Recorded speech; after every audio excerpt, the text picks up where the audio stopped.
All right, here's the semifinal placement match for the Divination League.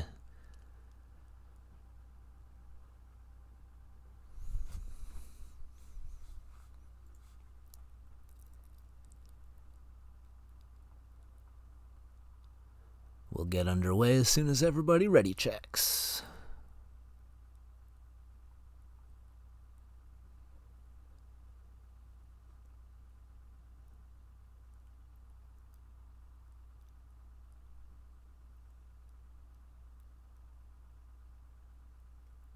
My team is the legendary Taco Tuesday team. I'm sure you've heard people talking about us. Read about us in the newspapers.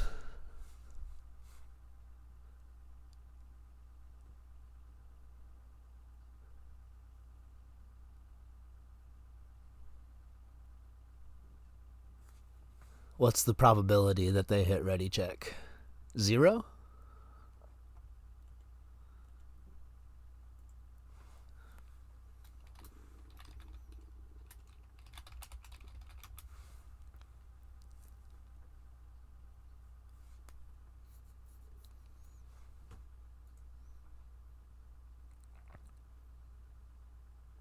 Oh, we're ready to go.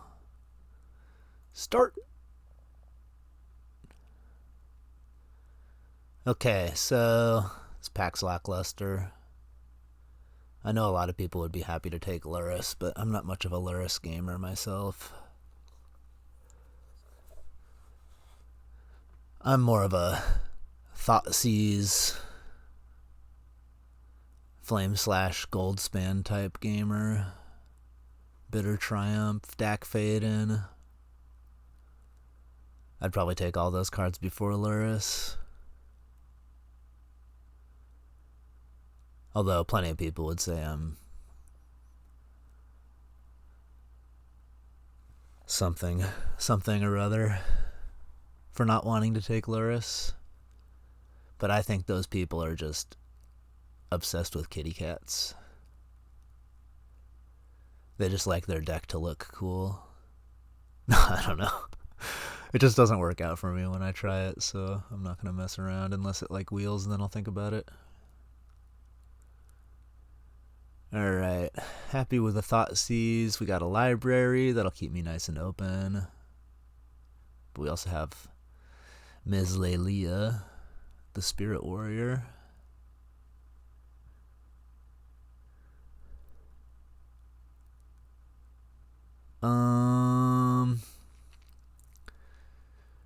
Preacher's not good enough to take here over like a counter spell.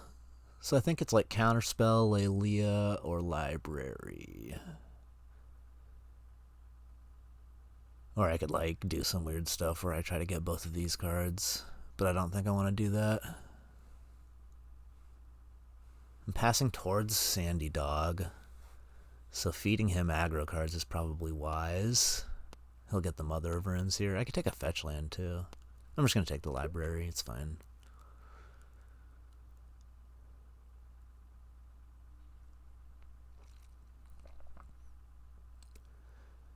This pack does not spark joy. I guess I could take Bankbuster. Or Sylvan Caryatid. Or Phyrexian Revoker. Or like Gitaxian Probe. I don't know. I prefer to like wheel the Caryatid, even though I think it's like probably good enough to take in a spot like this. It's just if you wheel it, it's such a good signal to have. To know that you're not going to have to fight for like middle of the road green cards. So I'm leaning Bankbuster, but I don't really like it. I think I'm just going to take the Caryatid. I feel like it's just that much better. Snuff Out.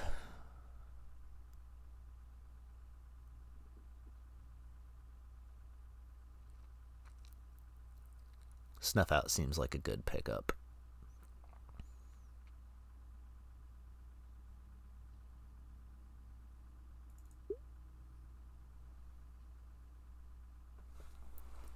Well, we can go this Monarch card, or Reprieve maybe, but since I'm passing towards Sandy Dog, I probably just don't want to touch white cards if I am seeing, like, he'll get a white card out of this pack. He probably got the Mother of Runes.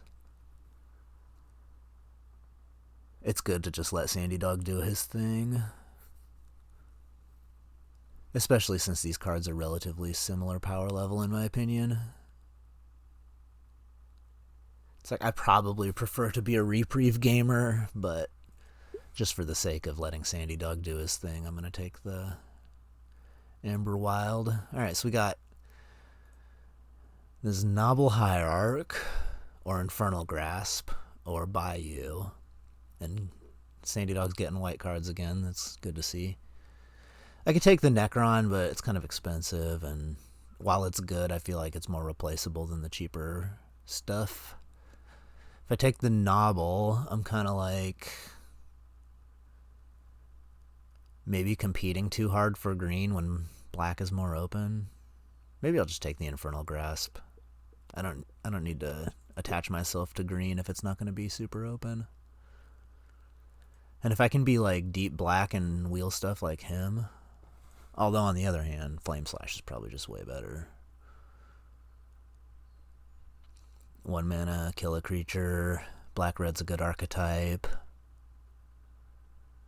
I passed a Lelia, which was probably taken, or potentially taken, so not giving them more. Oh! Well then. I guess I'll just take the Lelia myself and have it all. If they don't want it. That's a pretty big signal. Wheeling a Lelia, that's like... The table's basically screaming at me to be red. And I honestly don't need that much persuasion. I love red.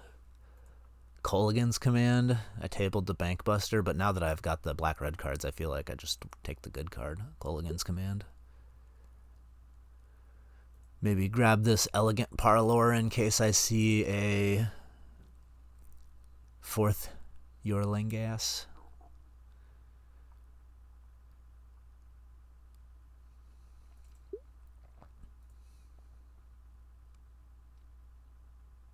Seething Song or Shitty of Traders?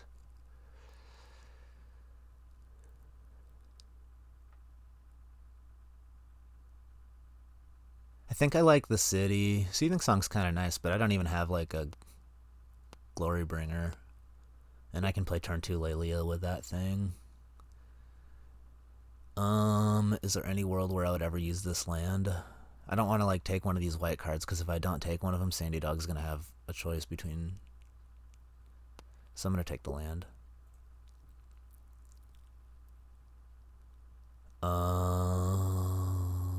I guess I passed Luris, so I'll take the Farmer. Oh wait, they can't even play that for... They can't pay the X on that thing. Oh well. Okay, well I can splash white pretty easily if I wanted to. I see a Sheely Dreadful, a Lightning Bolt, and this Yorlingus, and I was just saying I wanted to be able to splash white if I could. I don't know if it's better than Shieldred, but it's very likely that the person passing to me is not in black, because... Well, I don't know that for sure. And either way, like, there's so many good cards in this pack, there's not really much point in considering what I'm taking away or giving. Lutri would be a sweet one to have in this deck, but it's definitely between these two. I've got so much removal. I mean, they're both really good with a deck that's just like controlling the board and sticking something. But yeah, I'm going to take the Yorlingus. Just it's probably the stronger card. I don't really know for sure.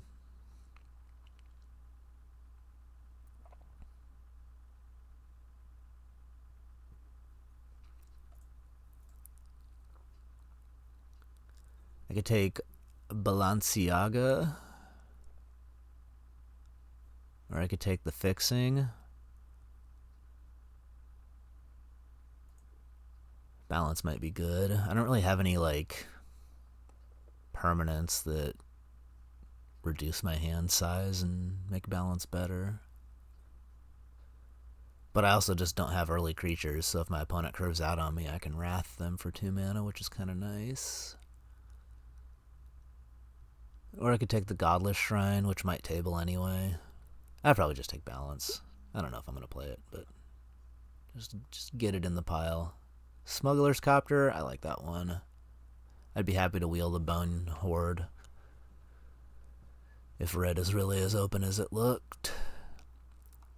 If I'd taken that Batter Skull out of the end of the last pack, I'd go for the Stoneforge here, but I was passing towards Sandy Dog. Maybe he got it. I'm just going to take the Smuggler's Copter. That's pretty good with balance, right?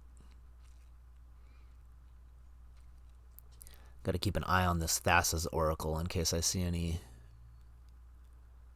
demonic consultations going around. Probably want to nab those so nobody gets the combo. Good grief.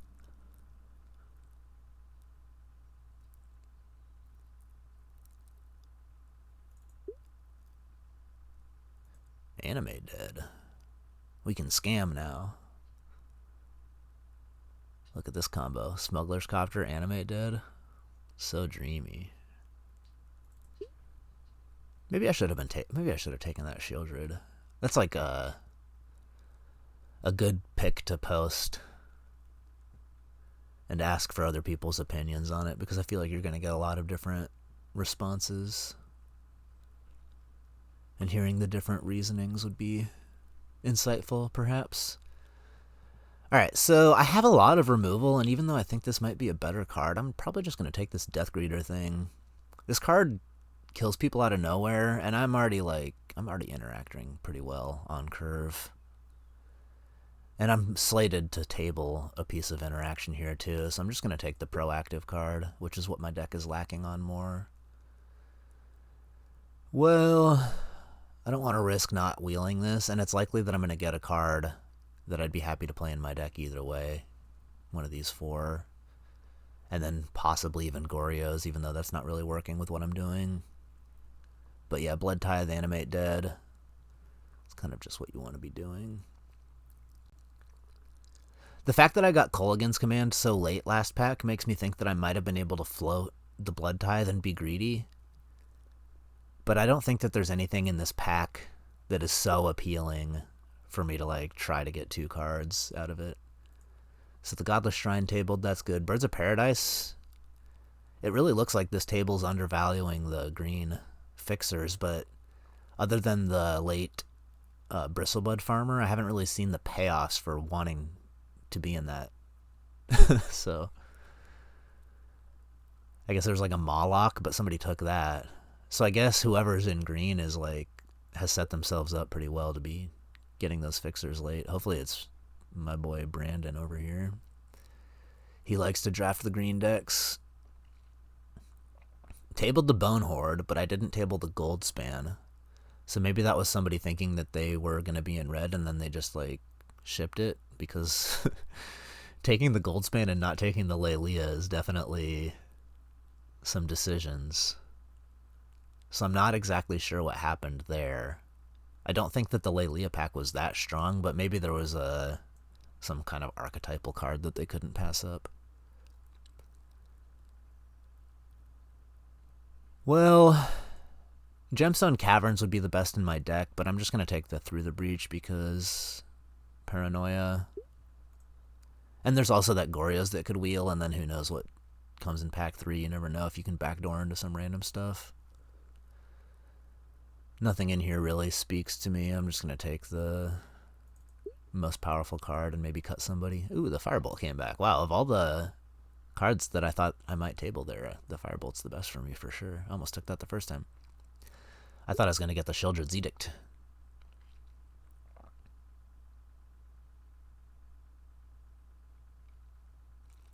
Huatley's like randomly splashable. I don't know if I wind up with like a bunch of green fixing or I open a Minkskin Boo.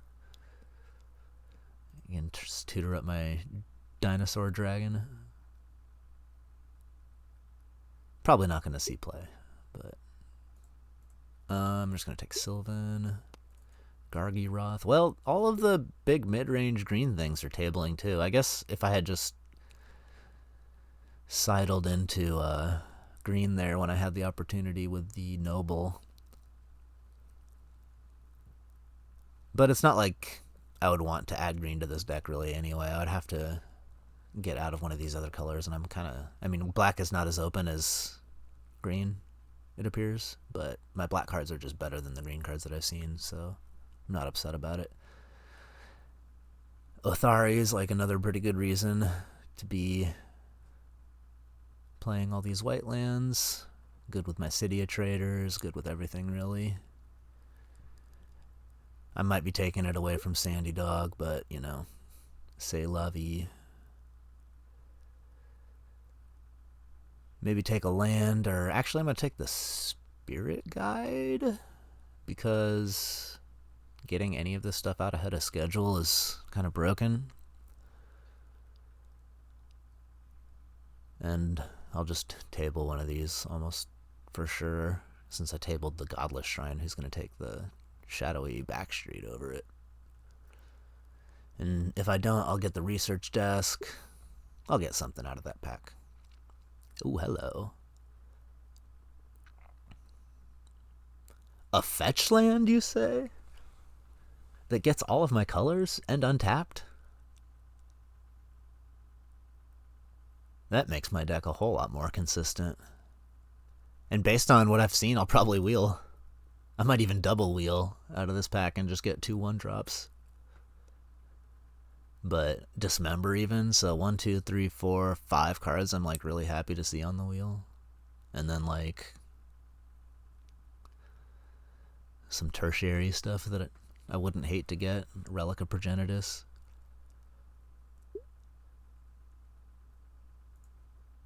Oh, Entomb though? Entomb Animate Dead combo? And the Exhume didn't come back, or the Unmarked Grave. So just because of that, I feel like those cards are going to be contested, and passing an Entomb could potentially be disastrous. I don't want the Entomb and Exhume to end up in one of my opponent's decks, that's for sure. And I have a reasonable expectation that Sandy Dog is in white and not Reanimator. So I'm going to take the Entomb.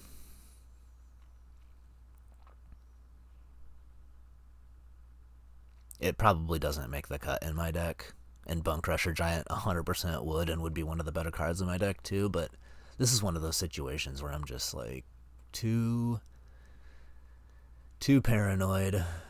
The Goryo's Vengeance didn't table either. There's like a small chance that I was hating on Sandy Dog there by taking that, but I want to think that he's in mono white or some kind of white aggro strategy. I think maybe I just take the Persist, and then I've got like Entomb, Persist, Animate Dead. Persist is totally playable in my deck. I've got decent hits with it already.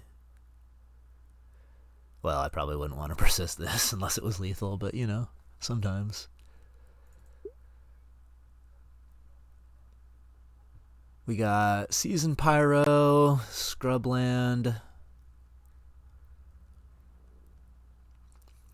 This Battle Sphere would be kind of nice. Persist it and Animate Dead it, and I can discard it a couple different ways already. Like 3 ways to discard it.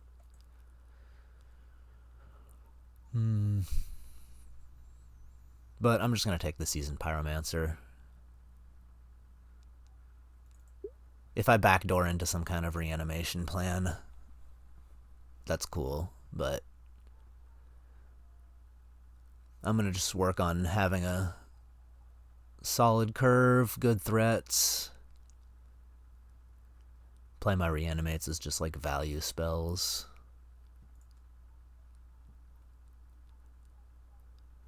I got decent enough removal that I could probably take something over the long goodbye if I wanted to.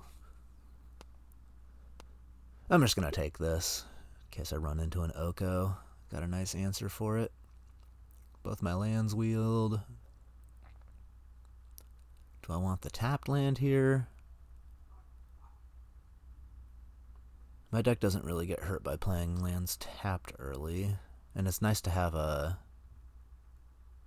survey land with the fetches, but I already have one. And I have a black-white dual land, and there's a scrub land that could table, so it's not like I'm going to need that as much. I'm just going to take the untapped land. I wheeled all the cards that I thought I would out of this pack. I'm going to take the Burst Lightning. Unless... Does Dragon Rage Channeler make a lot of sense? Got sorceries, I got instants. I'm going to have lands in my graveyard. I think it gets turned on easily enough, actually. And I have a grip of interaction already. And there's a chance that I could get like a last pick on Holy Heat or Burst Lightning, I suppose.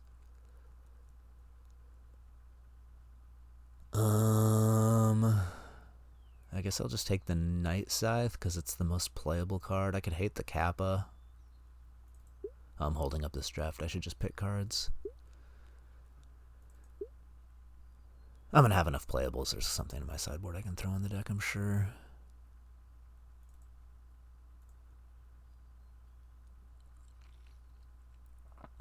Maybe. I guess I can play the... No, I don't want to play the Entomb here. I guess I'm sort of short one playable. Unless I run Balance. Which... I can play Balance in this deck. It's not great. But it's a card. It does things. I guess I get the Burst Lightning last pick. Okay. I called that one. Alright. So let's load up my deck in the old MTGO.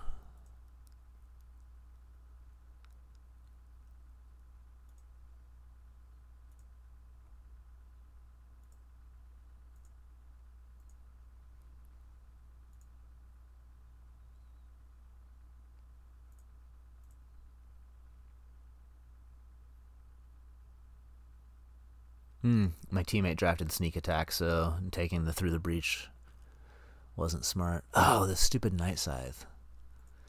I guess I have to rent the deck.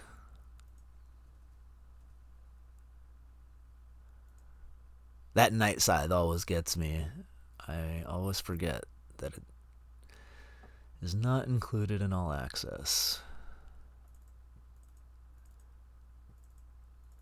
Get rid of these Uggo lands so I can replace them with my beautiful lands. Go through all this rental nonsense. Card hoarder. Do I have any rentals I need to return? Yep. I'm only going to return one. Should be enough. I didn't draft any One Rings to push that limit up. Okay, Sandy Dog was mono white. I called it. Good. Draft strategy success. And taking all of the random black reanimate stuff definitely was hating on the enemies, since I don't see any black reanimate stuff in my teammates' decks. So I feel like I read that table pretty good. Hopefully it equates to my team having better decks than the enemies.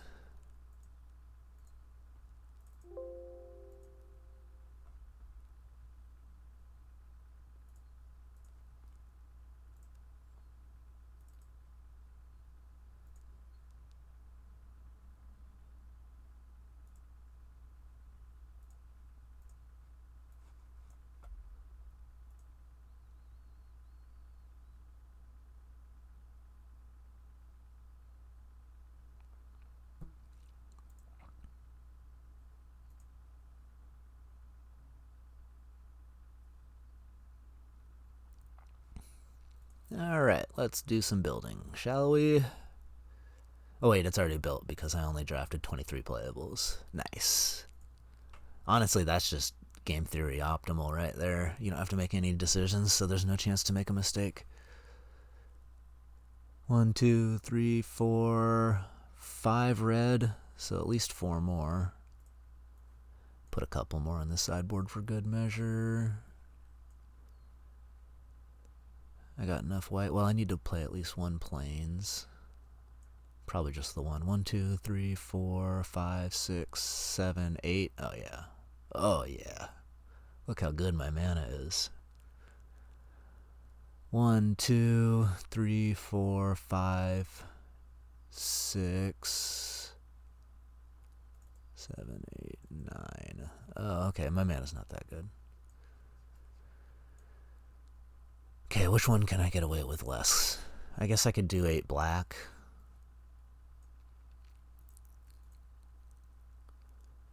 Since it's more likely I'll need the double red. And if I have grief, I can just pitch cast it if I don't have the second black mana. And most of my black cards are more reactive, so I don't need the black mana until later on. Whereas the red cards are the proactive ones. That's what I want to cast first.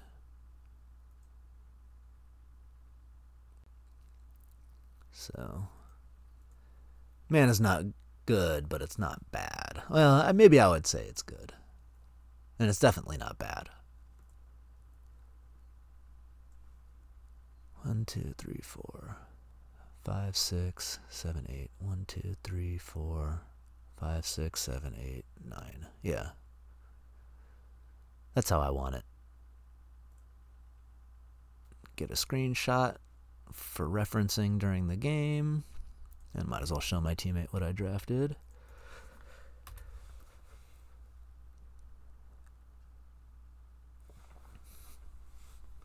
This deck isn't bad. It's not great or anything, but the curve is solid. It's got good interaction. I have powerful cards. Simian Spirit Guide counts as a mox here, so I have power. If you squint. If you squint really, really hard, it's a Mox Ruby that gets disenchanted right away.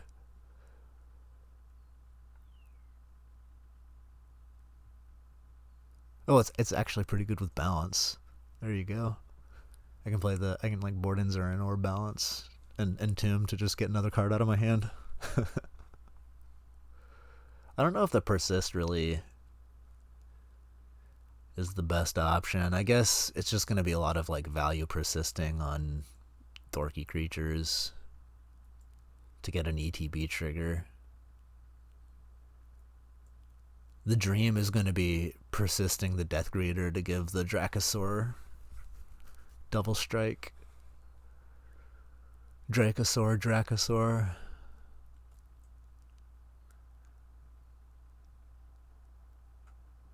Dracosa-er.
Might as well pull up the deck for something to look at while my opponent figures out their build.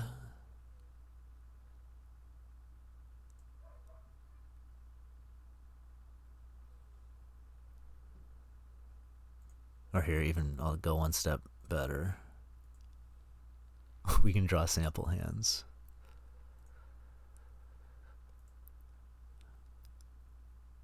Wow. Okay, I win this game. Easy. Don't know if I'd win this game. But I'd keep this. Oh, easy game. I won this game. Alright, so I'm 2-1. Oh, 3-1. Wow, this deck's great. Oh, I lost this game. I'll just mulligan. We go to 6. I'm on the draw since I've been winning so much, so Library of Alexandria. We win this game. That makes me like, what, 20-1 now? Wow, this deck is broken.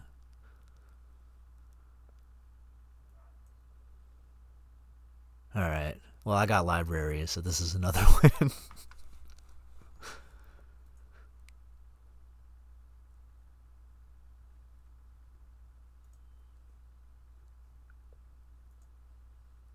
Okay. Alright, we're winning so much that we're just gonna keep this one and see if we can luck out of it with the library there. So we get 2 cards initially. Oh, never didn't have it. Easy game, easy life. Yep.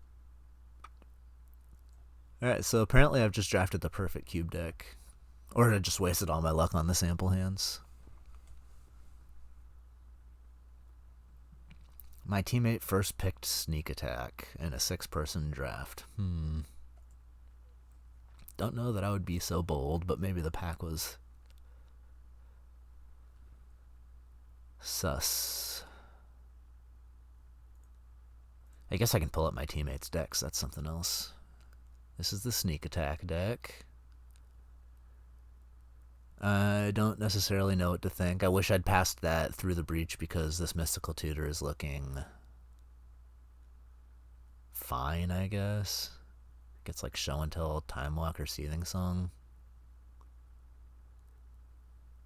Anytime it's getting Seething Song, it's actually probably pretty broken, because that means you're probably casting Italia or Inferno Titan ahead of schedule. Or just getting that Sneak Attack down. The deck isn't necessarily bad, I just worry that the mana's not good and the curve isn't that great, and you're not like being too proactive. So there's like just going to be games where the deck kind of gets locked into this. You kill their first couple things, you like Lightning Bolt, Miscalculation, and then they stick a threat, and you're kind of just like stuck, I guess, trying to make your big game plan work before you die. And in those situations, you're really susceptible to like tempo spells. So yeah, that's kind of where I'm worried about this deck, is it just doesn't have strong enough interaction to like get the game to a spot where you're inevitably doing the thing. But it also could just, Time Walk, Sneak Attack, win. So I feel like it's like a 1-2 or a 2-1 deck. Maybe a 3-0 if things shake out like really nicely. And then we got the Sandy Dogue deck.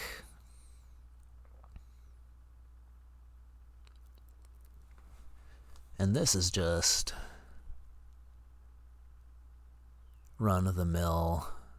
Take every white card you see. Oh, this is like 20 playables, so he needs to splash like Arc Trail or just play the Sunfall. I don't hate just playing the Sunfall, honestly.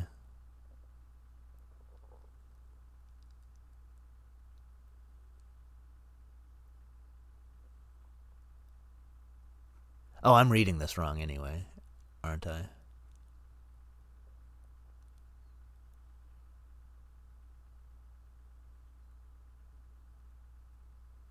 Yeah, this is not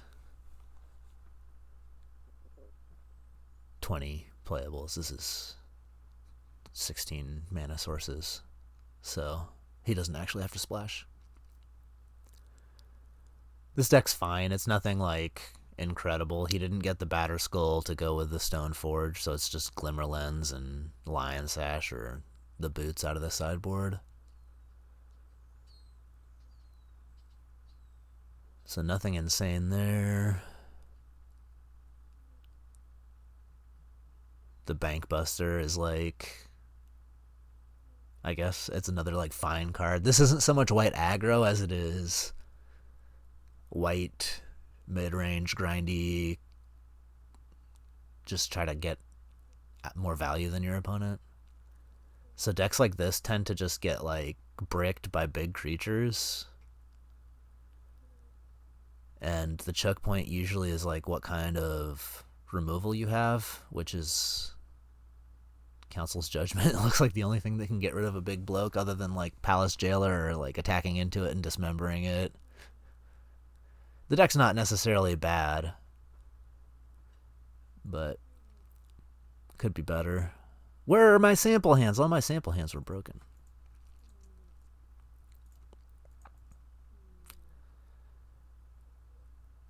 Wow. My 2 opening hands so far are worse than the sample hands. Okay, I keep this. And I gotta bottom something. Either the Dragon Rage or the Firebolt, I think.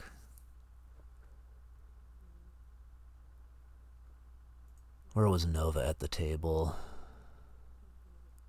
Nova was passing to me, so I think that they are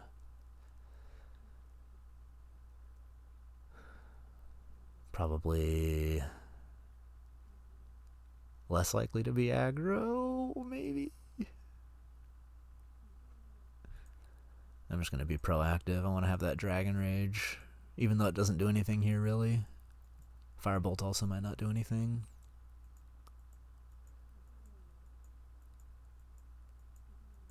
Well,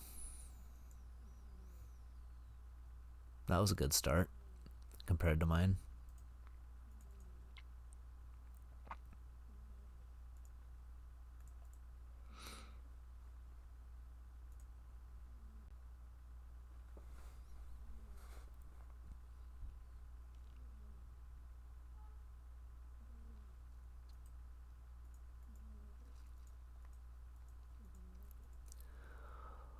Okay.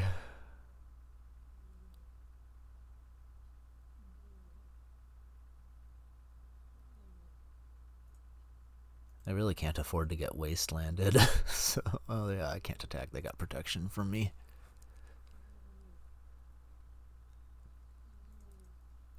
Although I know that there was a Hymn to Turok going around too, and I'd be sad if they made me discard both my white sources and then I drew Yorlingus or something, but I really don't know what their plan is here. Looks like they got more islands than black cards. Not casting anything. That's smell like counterspells. Well, let's attack and see if they got a flash creature.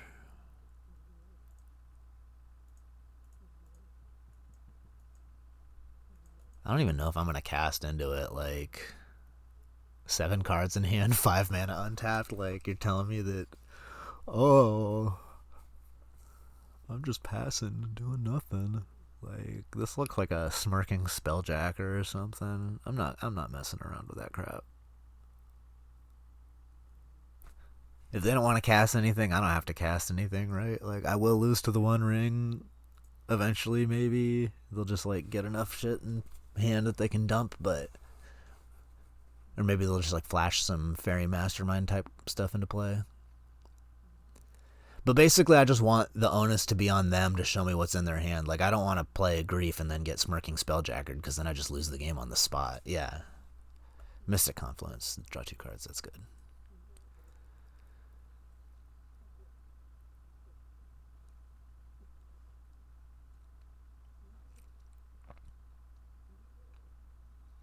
It's getting to the point where all their card advantage actually doesn't matter because they're congested on lands and being able to cast things, so... Although it looks to me like they have multiple counters. And I'm just going to get ground out. Because it's not like they're choked on mana. It's just that's the only way I'm going to win this game because I'm so far behind on cards. I need to create tempo pressure and make the One Ring really punish them. Because I'll never be able to outgrind them or outvalue them or anything like that. It's just damage is the only thing that's working in my advantage right now. Oh, so much for that. Yeah, and they're not equipping, which means they probably have mana leak.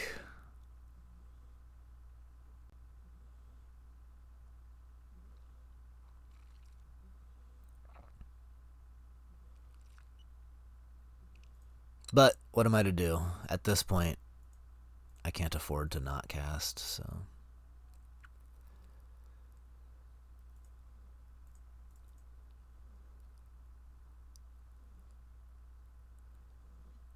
I guess I could have afforded to not cast this since it's just dying to Jitte. I don't know. Things are bleak. I'm not winning this game. Not a chance. Like, they just get a draw their whole deck, and there's no punishment because they're gaining a million life every turn off of the Jitte. I guess I could draw Kolaghan's Command in, like, the next turn or two. So I shouldn't have played the Dragon Rage there. I should have got a Surveil off of the Copter at least.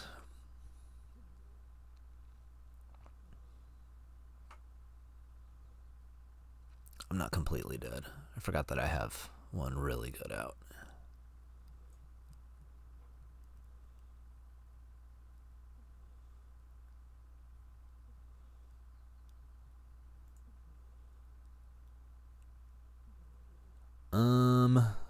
Well, I mean, there's no way it resolves, but a guy can hope, right?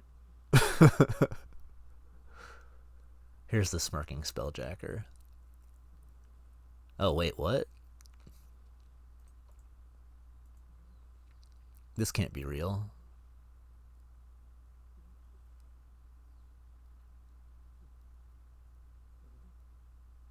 So they go to 4, basically 10, 11. Yeah, it's still not enough. I need that Kolaghan's Command.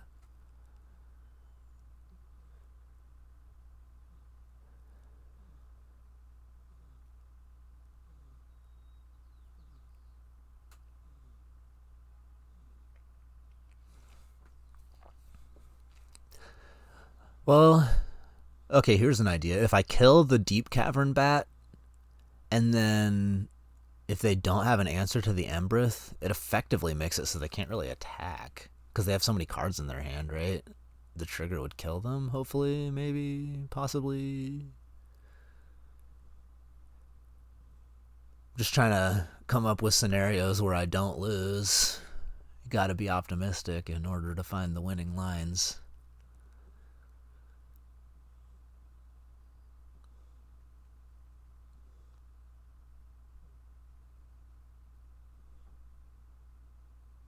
Archon of Cruelty.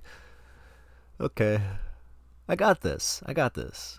I can kill the Archon and then animate dead it, and then I'm in great shape. It's great. No problem.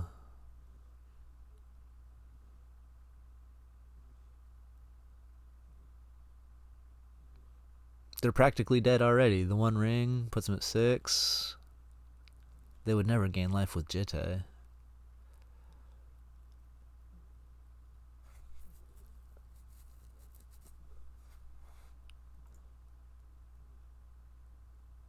So if I draw Infernal Grasp here, I'm still alive? Okay. No, wait. Hold up. Okay.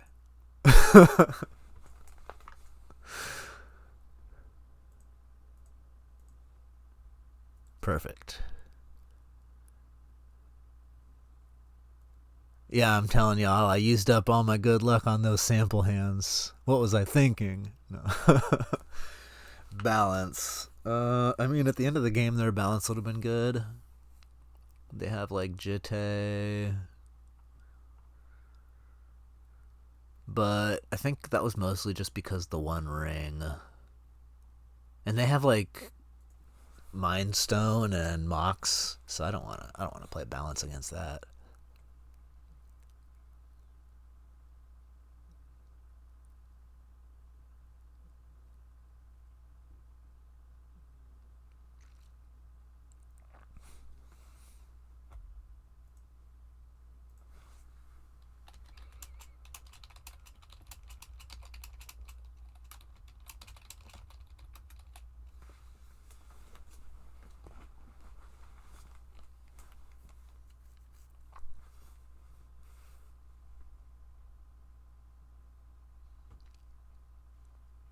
Kind of feels like a good matchup, honestly.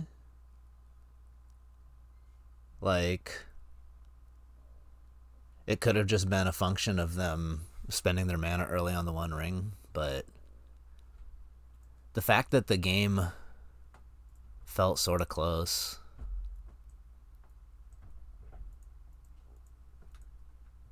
And they played the One Ring on turn 2 and had a full hand the whole game.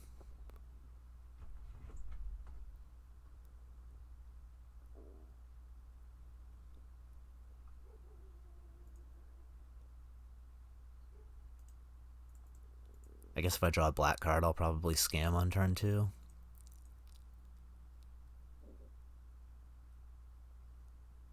Mox again, as they do.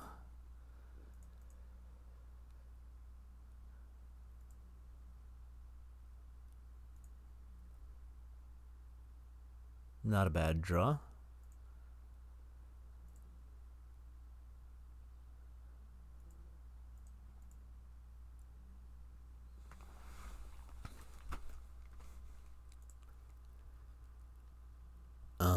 I will just take the one from Tiny Bones here and see what they play post combat. Nothing. Do I kill it? Yes. Because I have a lot of 3-drops and I'm going to play the Ember Wild. Although, saving it to kill this to preserve Monarch could be good. Did I see any non-black creatures in their deck? Maybe I should have boarded this out. Or I could just scam them here with the Snuff out.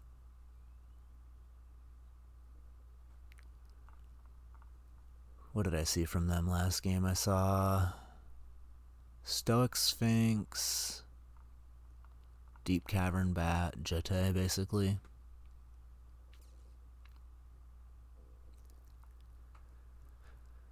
So if I scam here, I take 2 cards out of their hand, and then on my turn I play Emberwild Captain, and then I have like a Menace creature and the Monarch. That seems good.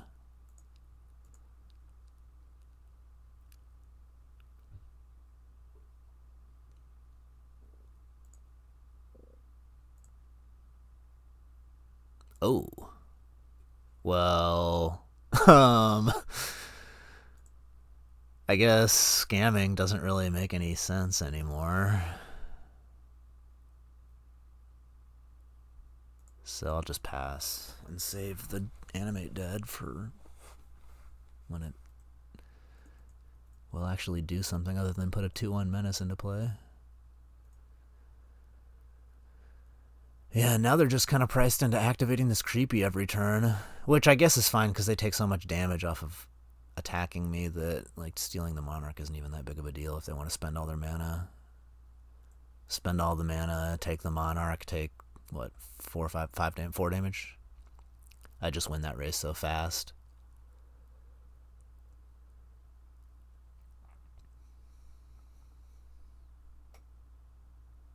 Unless they like fatal push me here.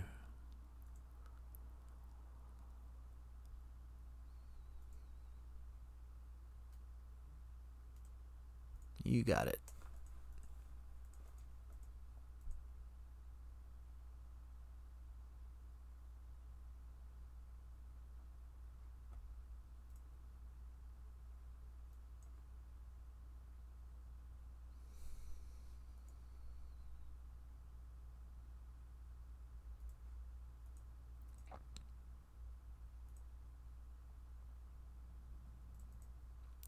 Take that back.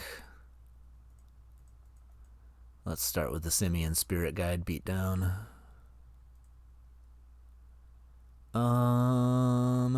They did draw a card off of Monarch. Let's see if it was anything good. I mean, they have 2 cards that I don't know of, so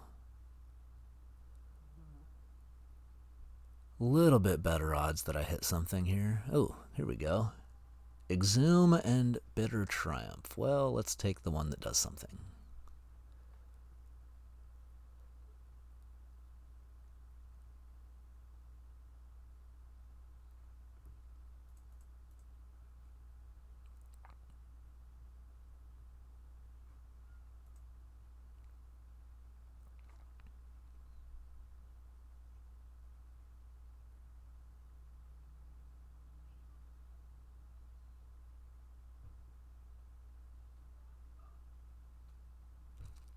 I just win. GG's. Pew pew pew. More pew pew pew. Pew pew pew pew pew.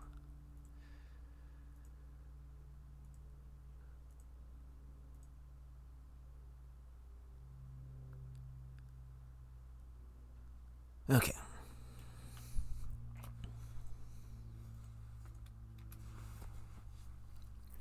So on the one hand, I haven't really seen much that I can snuff out, but on the other hand, I don't think balance is better. So I guess I'm kind of just stuck with it. Unless I want to play Entomb, which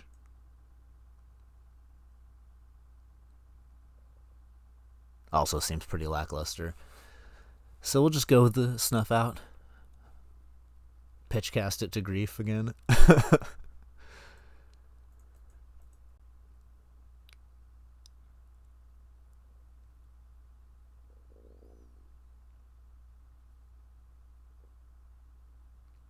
It's like that Rick and Morty meme. What is my purpose? You pitchcast to grief.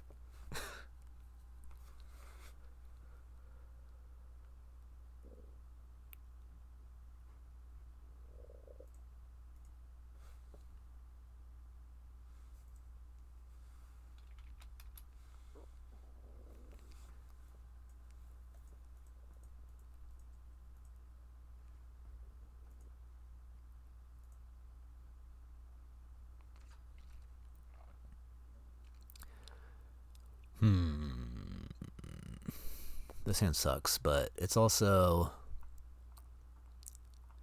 It feels like it's right on the verge of being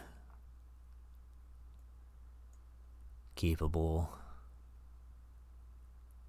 Because I've got all my colors. I can pitch the plains to the Harvester. I can sack the Silent Clearing. So it's not as floody as it looks. And it has like that 1-drop, 2-drop curve. Not that I'm really going to want to Flame Slash something that early. I wouldn't hate on anybody for mulliganing this hand, but I'm going to keep it. Like, my opponent mulliganed as well, which sort of factored into it. It's like their hand is less likely to be good, and so having a proactive play on turn 2 could just be like game defining somewhat.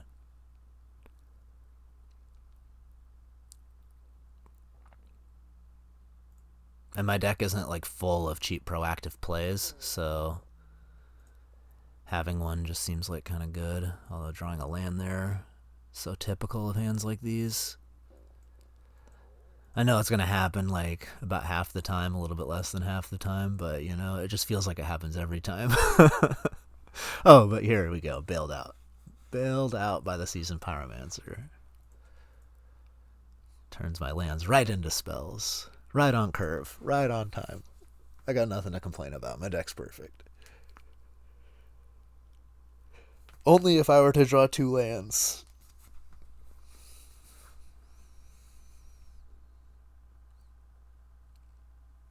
But then I would start coping saying, well, there's not very many lands left in my deck. That's something I can snuff out. Alright, so probably just offer the trade. Tradesies. Trade life or trade creatures. Up to you. Trades the creatures. Okay. It's the season of the Pyromancer. Alright. Don't hate that. My hand has a plan. Uh-oh. Ruh-roh.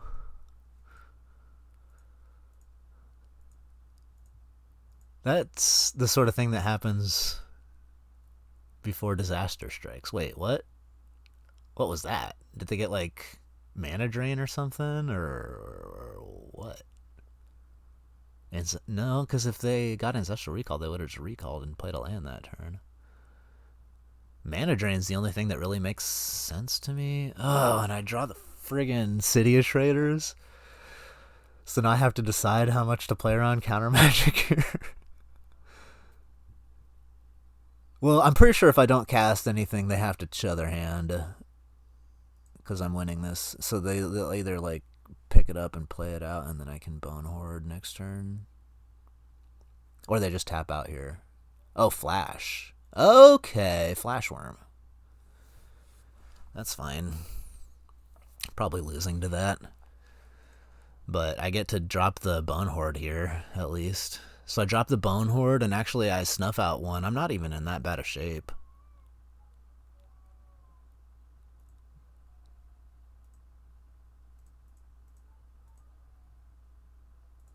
I could even...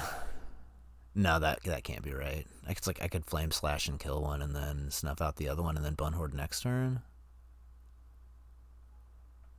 But the Bone Horde, like, ostensibly makes attacking for them bad. It's just if they kill it. But if they kill it, am I winning anyway? I don't think so. Maybe. This is really tough. The odds of me winning if they kill it have to be decent. And I would be at 16, 11, and they'd have a 5-5 in play, so I would have like 2 draws, 3 draws to beat a 5-5. Which I just don't think is decent. So I'm going to play the Bone Horde and just hope that it... Because if the Bone Horde sticks, I'm probably winning.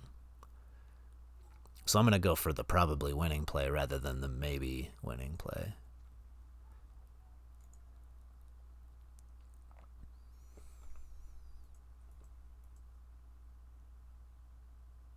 This is nice, too, because I get to do the first strike damage and then snuff out.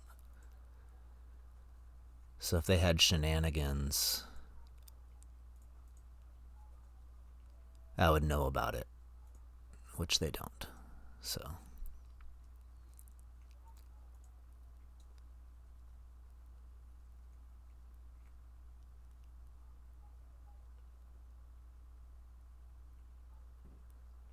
So this is just ultimately way, way better for me. Okay, persist on Seasoned Pyromancer. Not too bad.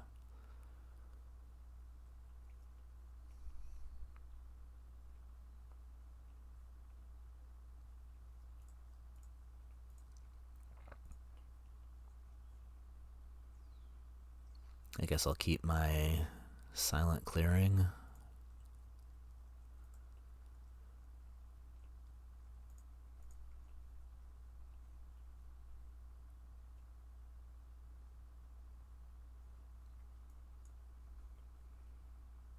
Now I can play Emberwild.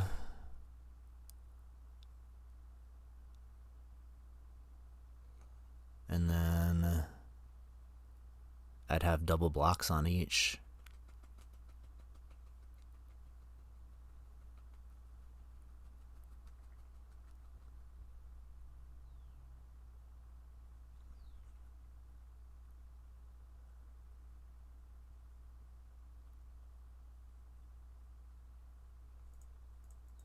And I think I'm going to keep the City of Traders and just use the treasure.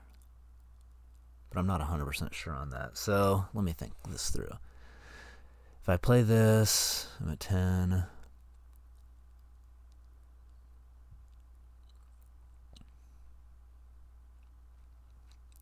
I'd have...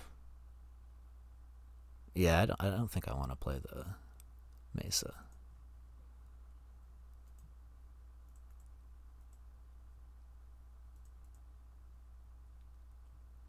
I just want to sit on this board position and let the Bone Horde do work. Because it's basically Bone Horde versus like 3 mana and all these clues in the shell dock.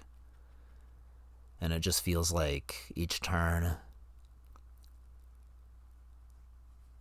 I'm just going to get better and they're going to stay basically the same probably. It's like I just have to fade the immediate removal spell on the Bone Horde. Because their mana's too choked up to try to race me with the Cryptic Coat. It appears like that's what they're going to try to do, though. Probably going to pick up the Cryptic Coat and then play it here.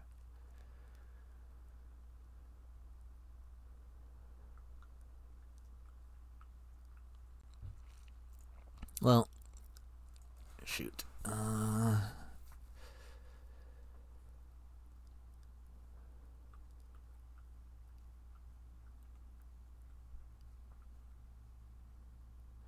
I guess I will Thoughtseize.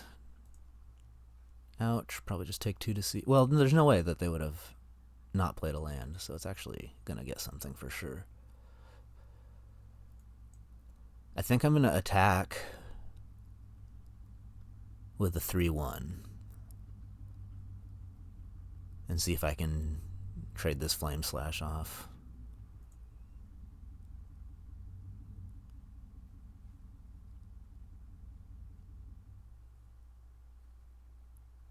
And then I probably do just play the Library because it's active on my next turn because of the Monarch if I don't cast anything. Assuming they don't block.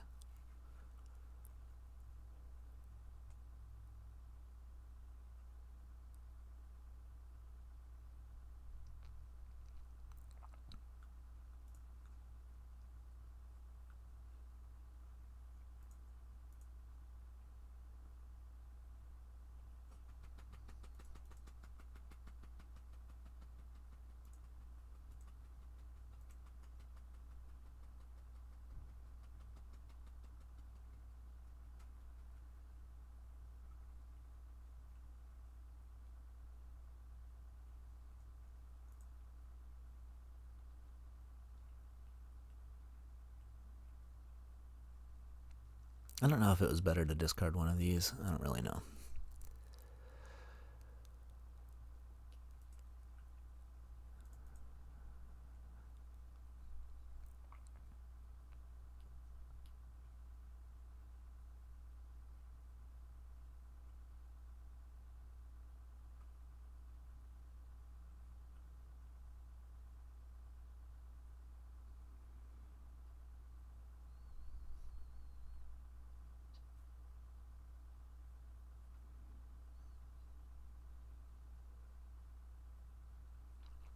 It's getting almost to the point where playing the Simian Spirit Guide makes me wide enough. Yeah, honestly, I'm just rethinking everything here. I don't think that I'm going to need the extra cards off of the Library to win. I'm already drawing cards off of the Monarch, and I've got like 2 cards on deck from my lands. I just want to get stuff into play while they're congested.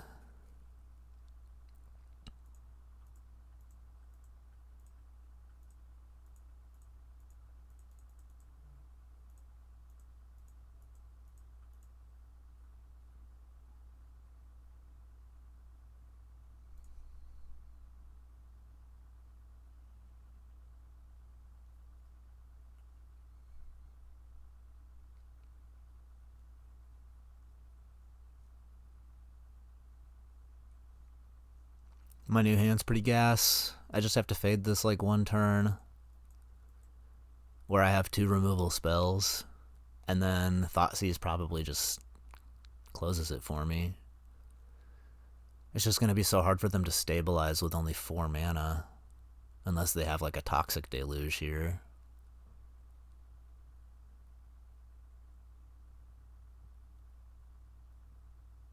I can't think of anything I've seen from their deck after 2 games. Okay, the One Ring. That's definitely probably the best thing that they could cast here.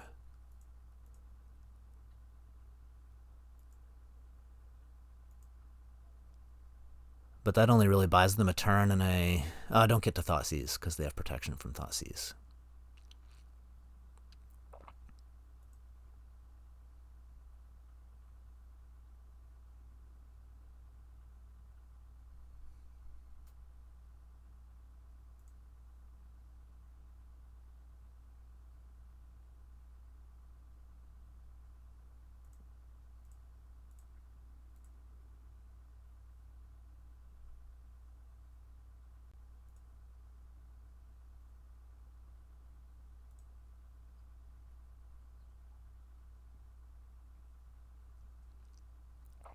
It'd be sick if I had that Bone Crusher Giant in my deck. Just like Bone Crusher Giant, attack for the win. But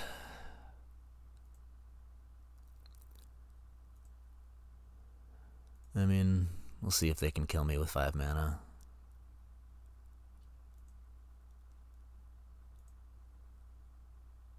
Just seems relatively unlikely. Although 5 mana, they could Gix's command or something.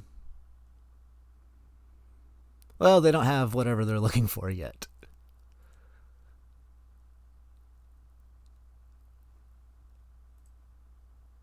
Yay, my sneak attack teammate won. Look at that. Oh, this is a classic move too. Lightning Bolt the blocker to get Infect lethal. Decent. Okay, no upheavals, please. I don't think I could stomach an upheaval here. Not that it would be necessarily that bad for me. I just don't want to deal with it.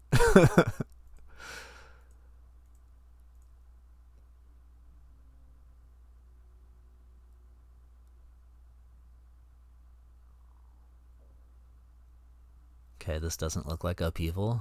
Sack a clue. If they sack a clue, I'm calling it. Okay, well, Mindstone also is not really indicative of having a strong play here.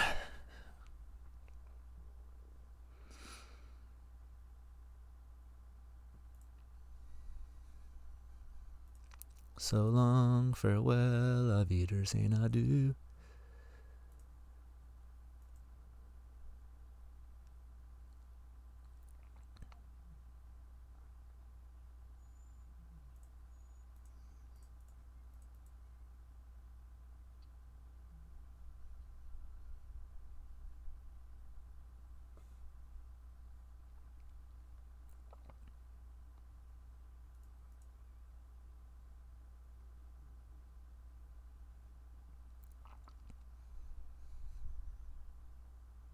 I guess they probably have Mystical Confluence. Oh, baby. All right. Show me what you got. Show me what you've got.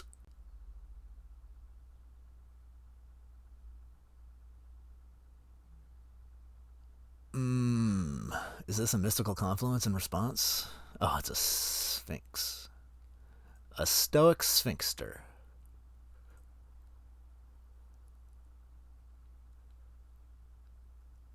And a bunch of cards that literally don't do anything.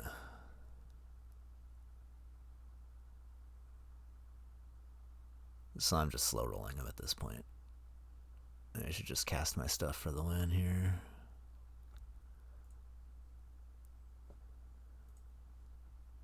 I'm not getting tricked out. Okay. Die.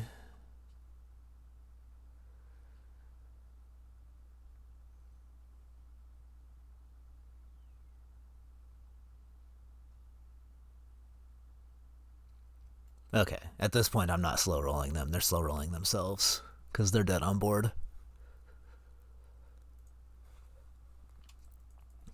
But, you know, for good measure.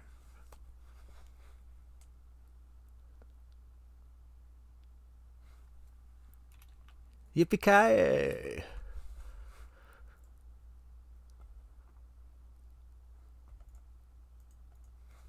Alright, my team is up 2 wins, and Sandy Dog's down a game.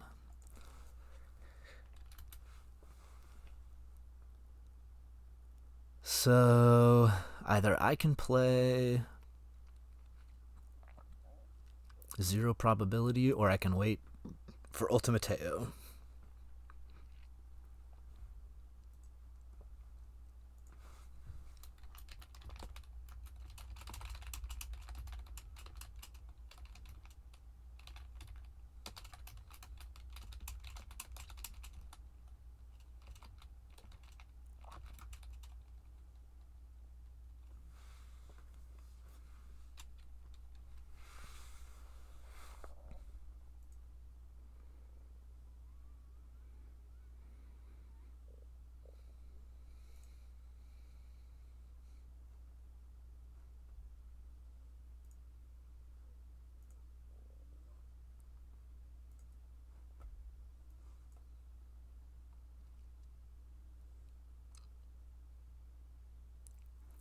Well, I like how that deck worked out in that first game. Everything kind of just lined up well. I didn't even draw that good. Just drew kind of average. And then in that last game, my deck was more consistent. I guess we can, let's drop in on a ongoing match instead of just sitting around. I don't know how much this is going to be edited. Maybe they'll just cut out all the downtime. But try to provide as much content as possible.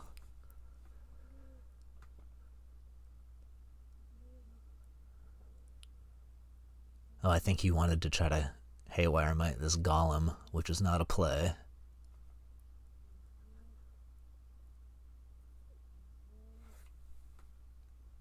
That is not a move you can make.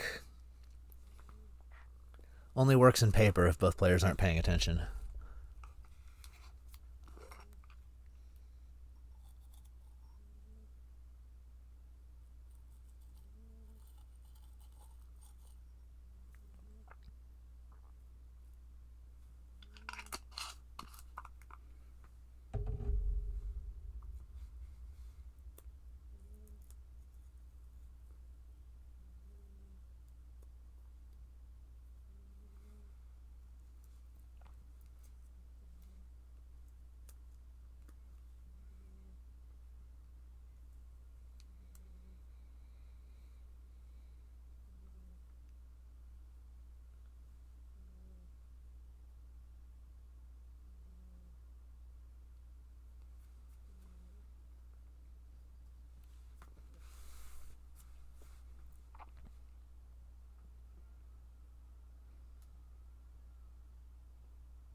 If you miss your research desk and reveal a reprieve, is that time walk?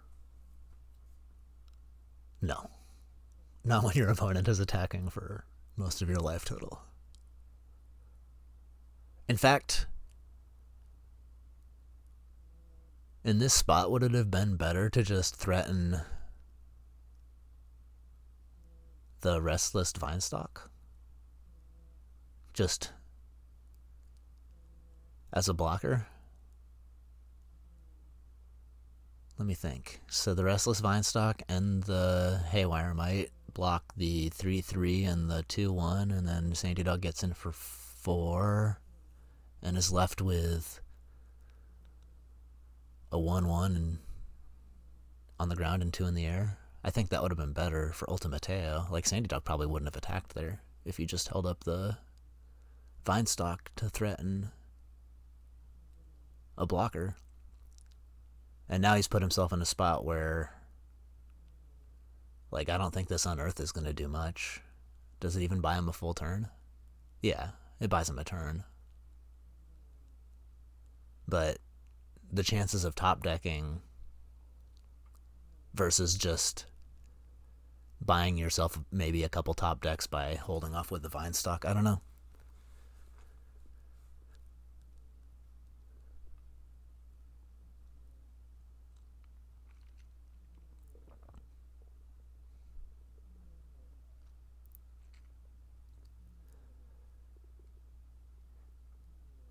But yeah, my evaluation there is, instead of using the research desk, you just pass the turn with the Vine stock activation primed and ready to go.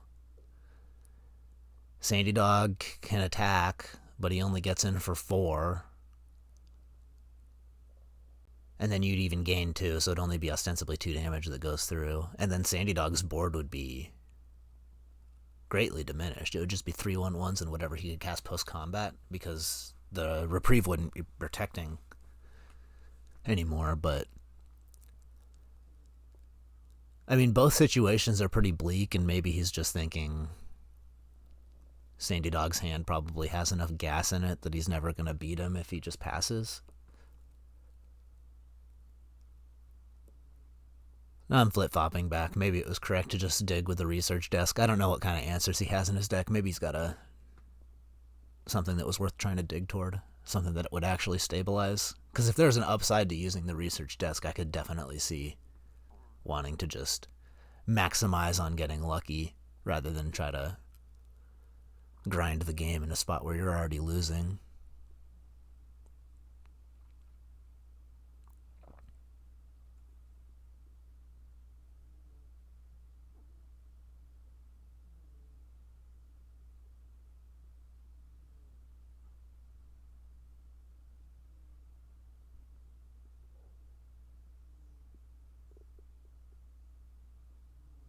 Ooh. Post-combat untapped land. Post-combat untapped land. No. No, he's just like holding the untapped land in his hand to save face. No, I doubt it. I would consider it though, like, you know, if I just cast into a mana tithe like that, I'd be like, oh yeah, there's no way I'm playing my untapped land here post-combat, like, I'm too embarrassed. I would rather lose the game than admit that I cast into Mana Tithe there. Now you can play the untapped land. You've created enough of an illusion that you know it wasn't in your hand already. Oh, this is real commitment to the bit.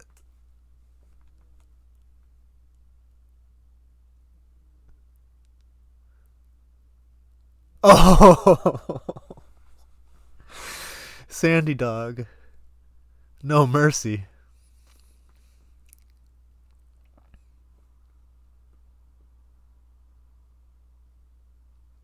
That's what always happens though. You destroy their land or mana and they just draw it. Sandy Dog needs to play like a threat of some sort.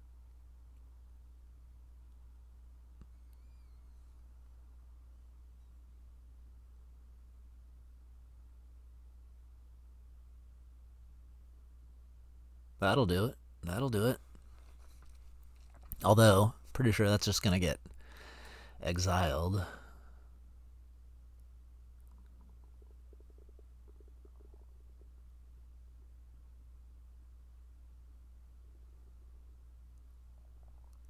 For keeping a one-lander and not drawing out of it, Ultimateo has certainly cast a lot of spells and spent his mana.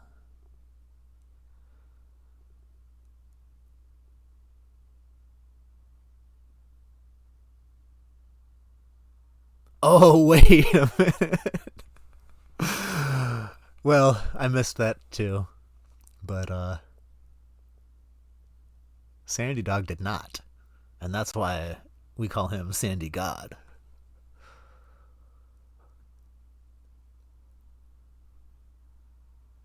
He can't be stopped. Sandy Dog doesn't miss much.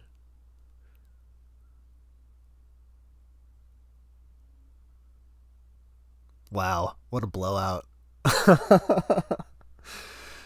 Stuck on mana. Oh, okay.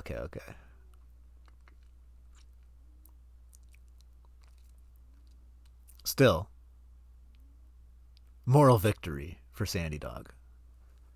Although things are like not really. Things are a lot closer than you would expect based on the way the game is played out. Like if you said that one player missed their land for 2 turns, got manatized,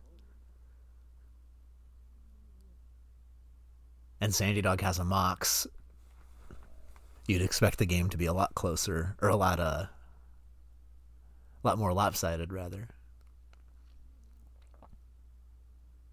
Oh, here we go. Here's that lopsidedness I was expecting.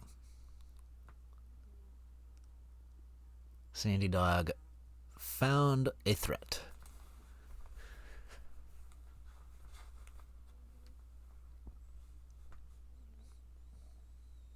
I was about to say, like, if this headliner didn't come down and Ultimateo's at 15 and then he spends this turn putting Luris in his hand, the next turn he goes to 11 and then he can play Luris and start grinding, like, that actually, if Sandy Dog like was just flooded entirely, which is what I kind of expected when he was sacrificing the Fiery Islet, that circumstance would actually probably, I mean, even here, like, we're back to the same sort of parody where Ultimateo actually has the potential to just put Luris into his hand and start grinding, and then, like, if Sandy Dog doesn't create tempo here, like, the clock isn't fast enough. Like, 1 damage in the air, 2 damage in the air. You're not going to race fast enough, even though Luris is slow. Like, Luris and Haywire might, and then... Okay, so Sandy Dog's going to cash in here, just get another flyer. Oh, wait, what's this? Oh, he's giving it unblockable. I see. Wouldn't it be better to just, like, let the trade happen and then get it back and then replay it post-combat, Sandy Dog? What are we doing?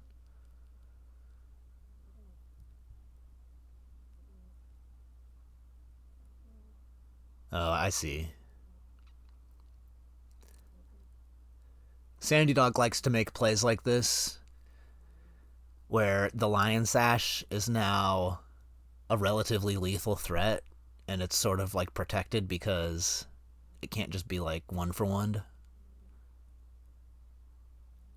You have to deal with the Bat, and then you have to deal with the Lion Sash, and then you have to deal with the Sanguine thing. Like, it's just spreading the threats in a way that makes it really hard. And, like, if the opponent is going to Wrath here, then the Lion Sash is left over, which is lethal if Sandy Dog has a Plains. Oh, it is just lethal.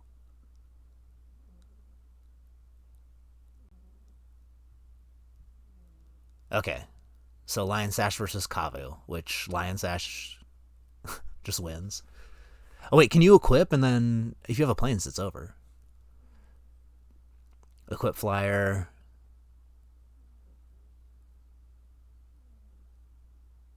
I guess he's just going to put him down to 1 and be like, your go.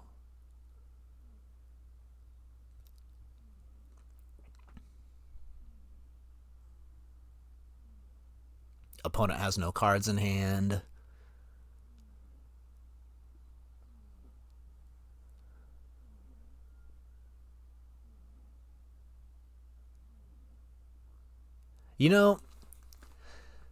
Sandy Dog is the master, and I can't really say that this is the wrong line or a bad line, but I think that what I would have done is just not equipped, attacked. It forces the block from the Kavu, and that just puts you in such a safer position. Like, you're still winning next turn no matter what. You just equip this Sash onto the Bat.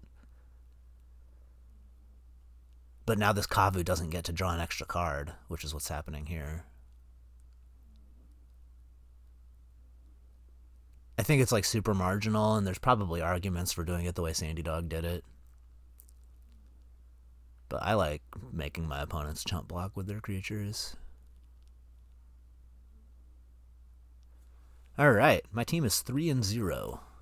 That's a pretty good start. Pretty good.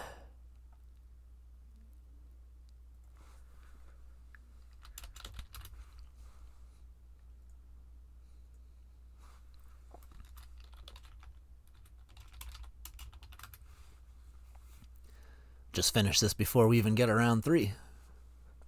At this rate.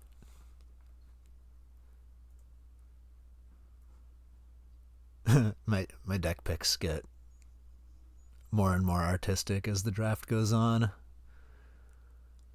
I'm always like, oh yeah, Othari, that's a good one. Hello! That's the kind of sample hand I'm talking about. Can't cast anything, doesn't do anything, but it's got a library of Alexandria.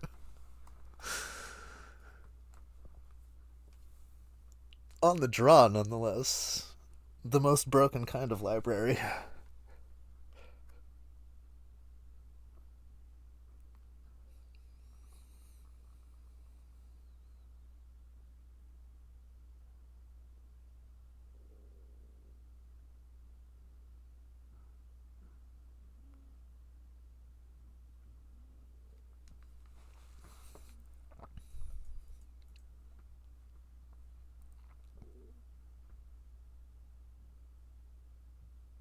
Oise's Bobble. Showing my Flame Slash. Okay.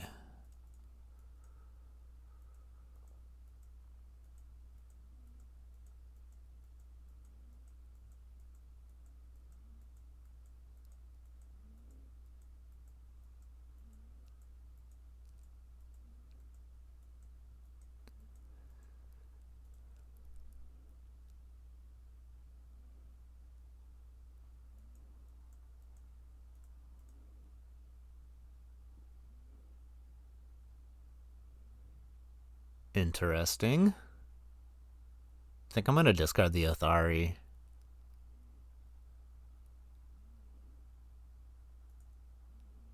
And then I'm just going to draw a swamp like a champ.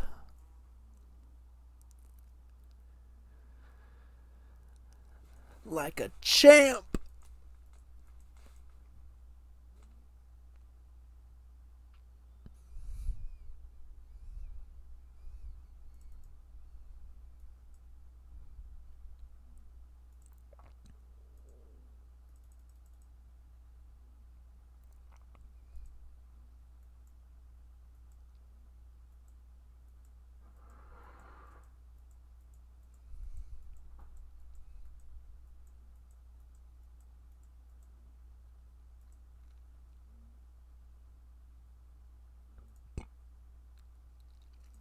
That snake is not long for this world. Where's my swamps? There's my swamp. Okay, so I'm just gonna jam right into whatever.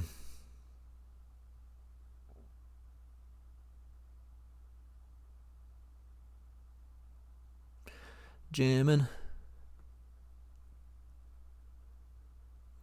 into the 2 mana. Bet y'all didn't know that I'm a accomplished singer-songwriter. Just jamming into shadowy backstreet.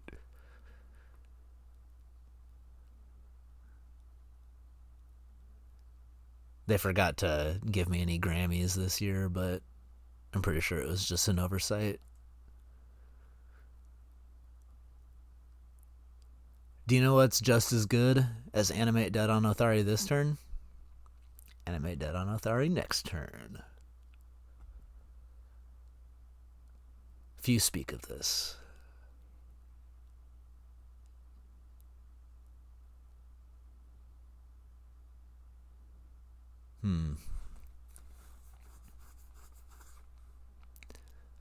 I could just kill the Dark Confidant and then just be like way ahead on cards and board presence and whatnot.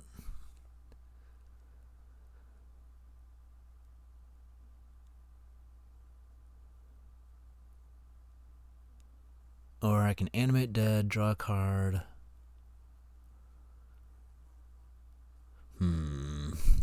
So I deal 4 damage this turn, that puts them at 15. And then 6 damage next turn. 9.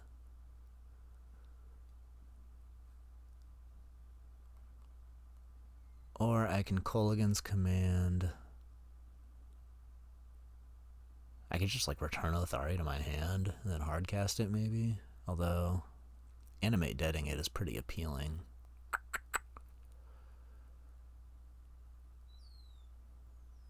I feel like I don't really have a bad play here.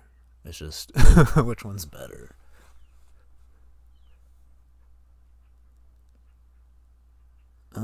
Their deck is like kind of grindy and mid-rangey. So maybe I just take away their ability to have extra cards. Just like make them discard a card and kill the Dark Confidant. And then next turn I can double spell.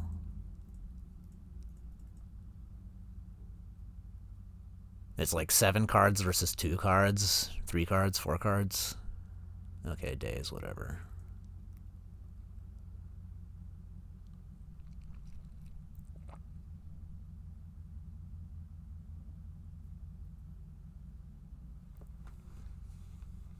This gets Godless Shrine, I think. Yep. So next turn is just going to be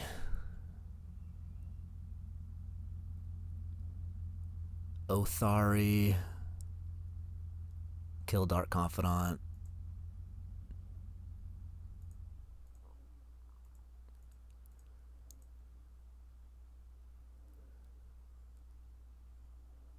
And then I guess I'm just trying to race Hexdrinker, which Othari certainly does.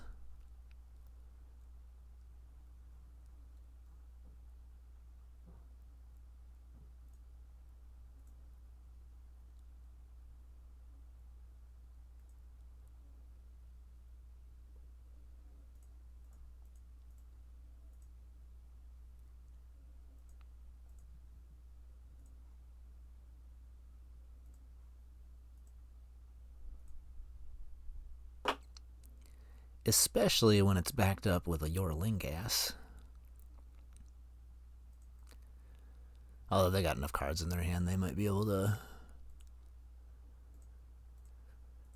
kill the Othari, and then I would not be in the best position, to be honest.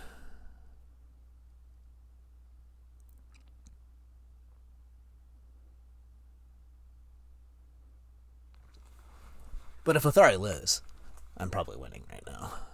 So it's kind of just up to that. And if it doesn't live, I'm still not like without moves. It's just I'm going to be at 13 and then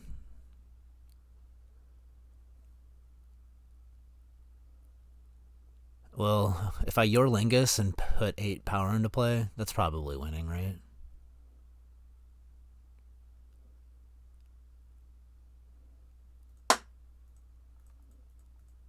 Good thing I got rid of that daze already. This being daze would have been not good.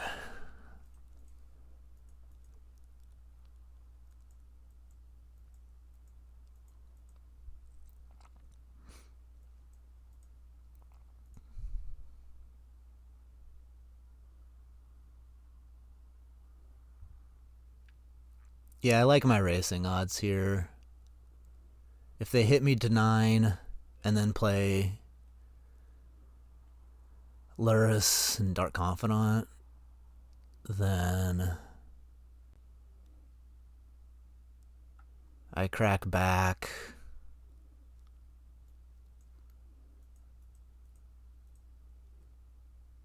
They trade. Go to 11, go to 3.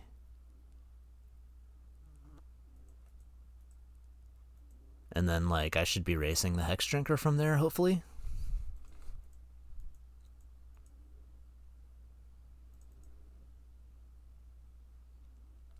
I don't like this 2 mana. It makes me think that they got Trixies. I'm going to want to spend all my mana this turn, so we'll just pass on that Library of Alexandria activation. Gonna just have to win with the cards I got. Okay, fine, whatever. Kind of rude, if you ask me.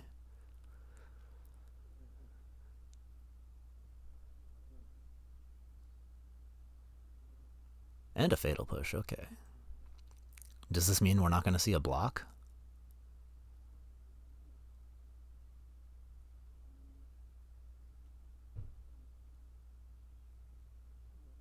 That's potentially scary.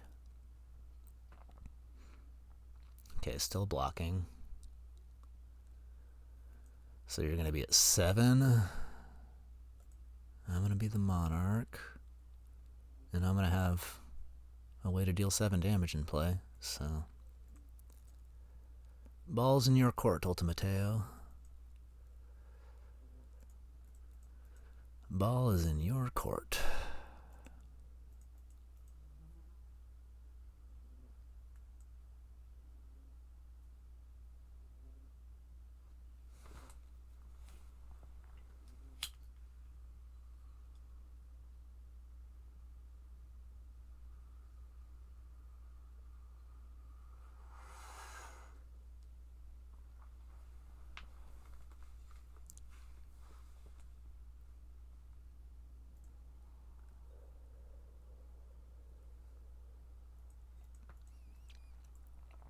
Do I chump block this?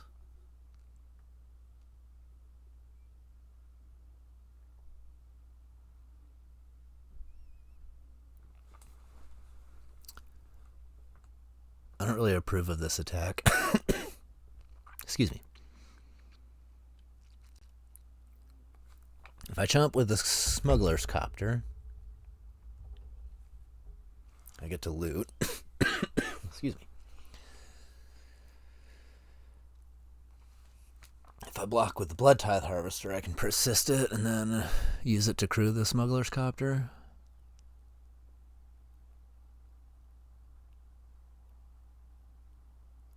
And then that's Aerial, and I get another blood token, so I kind of like that. Not like this persist is really doing anything. Otherwise,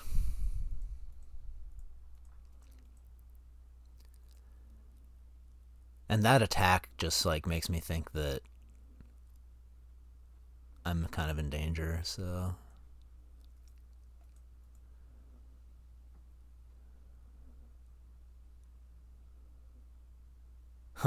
maybe if I'd taken it I would have just won, because I'd have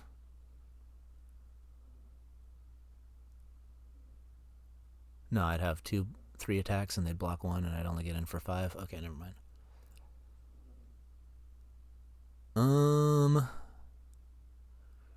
So we'll start with the blood.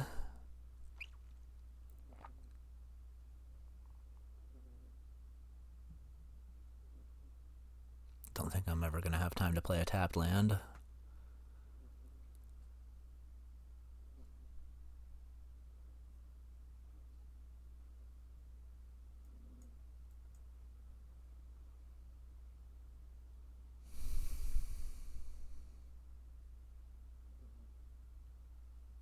Well, I only got 1 move, so I might as well make it.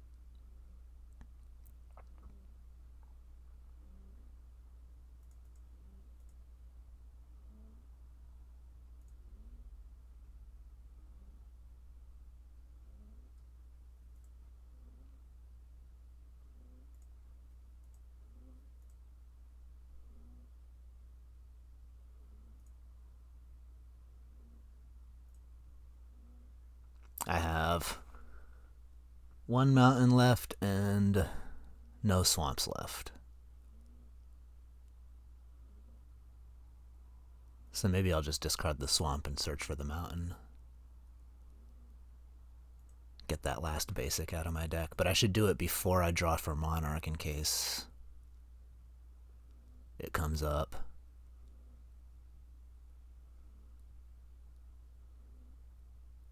Oh, there's also 1 plains, so there's actually no chance of me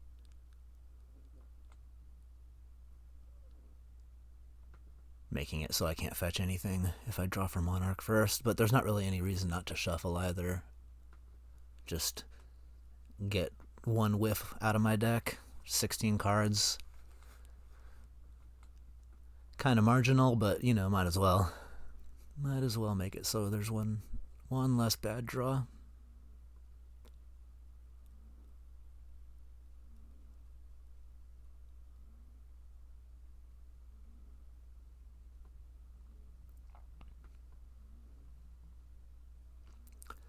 So Ultimateo goes to 4.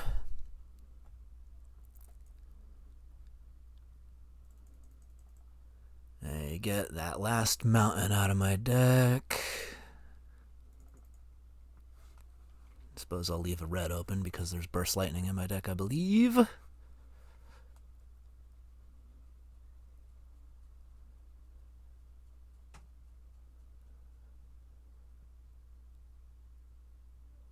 Kind of funny, if I'd just drawn off the clue before attacking, I would have hit the Death Greeter and won the game. Just right there on the spot. Now I'm losing to 2 removal spells, but, you know,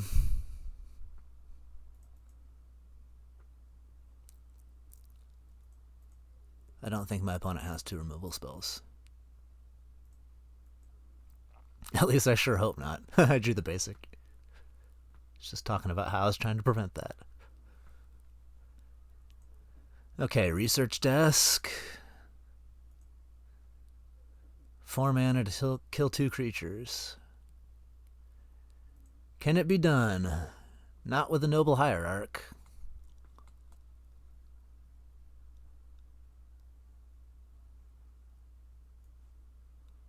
Okay, research desk.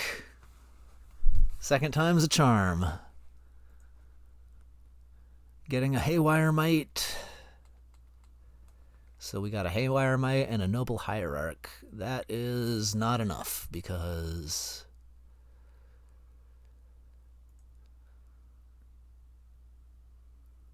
Smuggler's Copter is aerial and lethal when paired with the backup abilities. Back it up.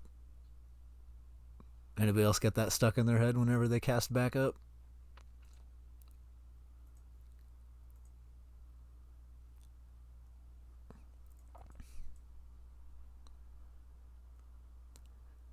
And just to be safe, let's see what we're up against. Anything I need to be concerned with? Nope. Easy game, it's over. Alright.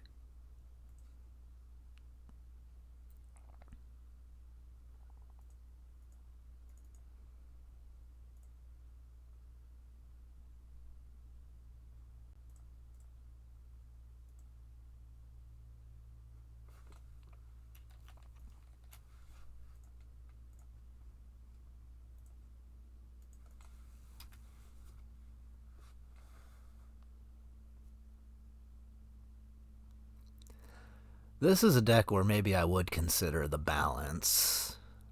Although,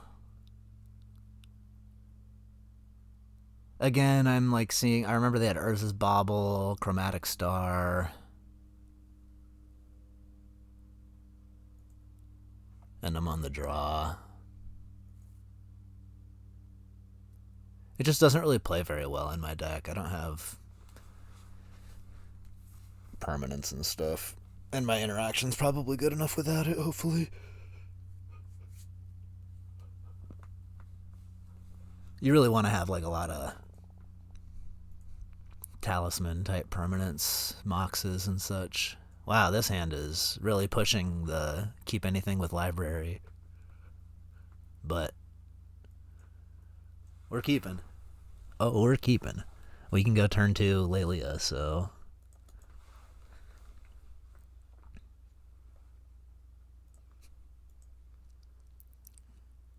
just gonna hope that the library finds me what I need.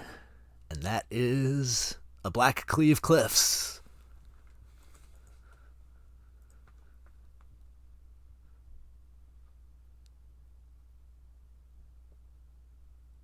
Which is actually my only black-red dual land. I have lands that get black or red.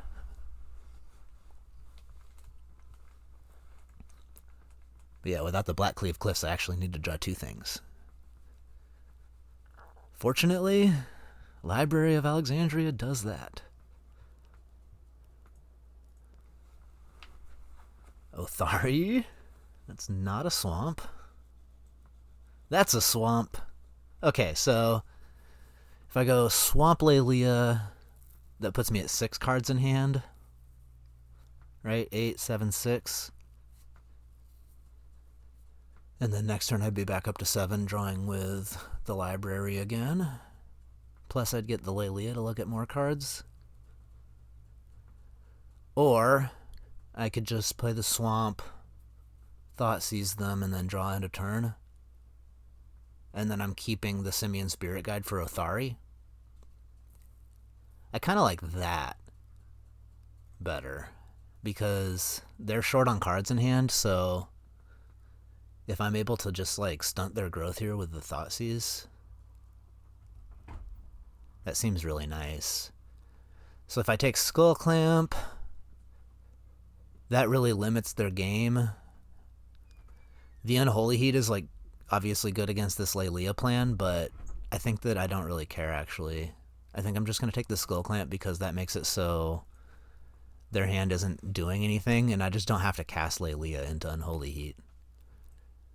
Like, that seems perfectly fine.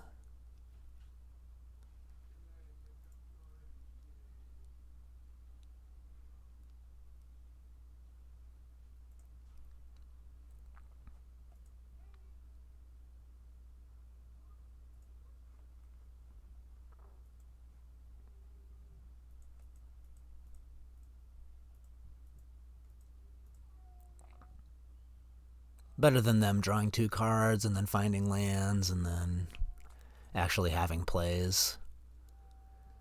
Like as it is right now, their Luris is stuttered. Their hand is just removal that doesn't do anything until I play creatures, which I just won't.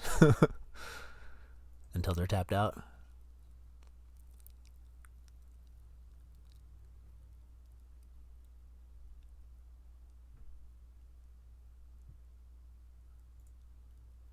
Maybe I'll play the Blood Tithe Harvester, actually.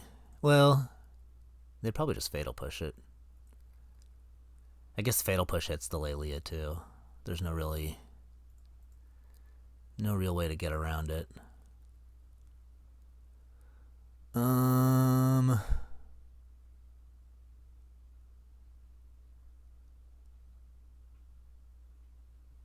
This is kind of a spot. If I don't use the Spirit Guide, then I'm going to have to discard to hand size.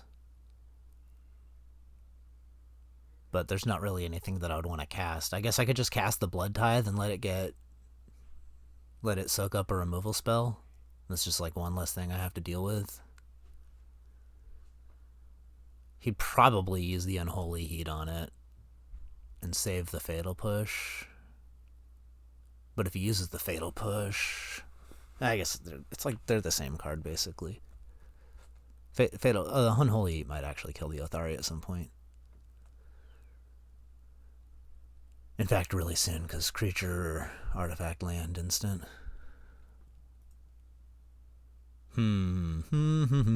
Decisions. Think I'm going to use the Spirit Guide and play the Harvester.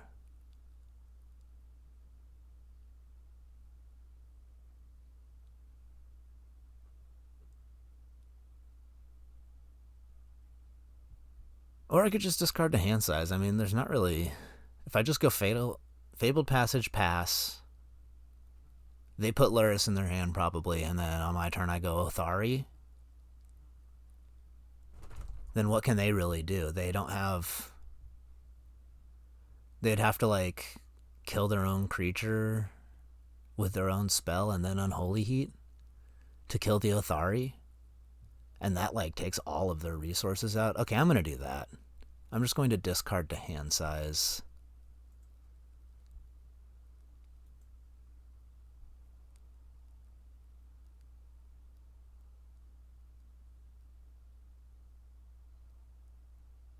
And I guess it's the Firebolt. Just because that's like got flashback and is sorcery, and or I guess I could discard the Harvester. Honestly, maybe that's better because their hand is just stuff that kills it. And I want to have like all the answers to Luris that I can in case they play something else.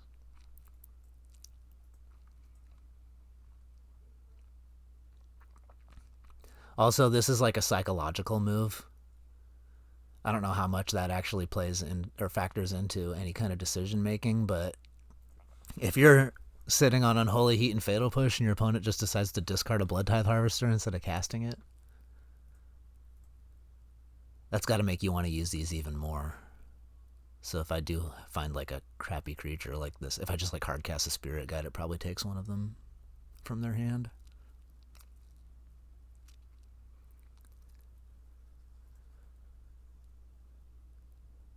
Just a consideration. So the real question here, because they didn't pick up Luris, like if I Othari, are they just going to Fatal Push their own guy and then Unholy Heat it?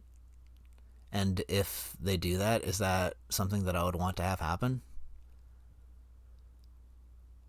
I think the answer to that question is yes. I do want that to happen. What are the odds that they have... Oh no, they have to get the creature and the... Okay, yeah, alright, okay. I was thinking maybe they have like another way to get Delirium, but they only have 2 types, so they need to get this in the graveyard and then an instant. So they would need to kill their own creature and then Unholy Heat it. Which they could definitely do. It's like reasonable. I would have definitely considered it if like you don't have another answer to it. You definitely are just going to die to it if you don't handle it. But my rebuttal is just so strong. I get to Animate Dead and then lay Leah with 8 points of burn in my hand. So this is probably Toxic Deluge. Was that their deck or was that my last opponent? I don't remember.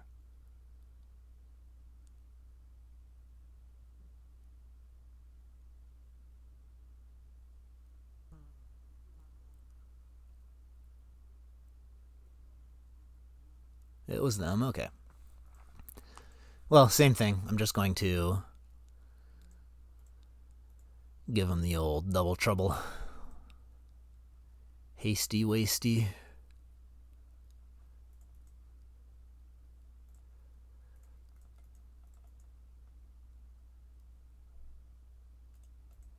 Attack for a bajillion. Your move. Just to rub it in extra. It's like my deck is producing damage. But yeah, I feel like with 2 different lethal spells in hand and lethal in play 3 different times, I like my odds.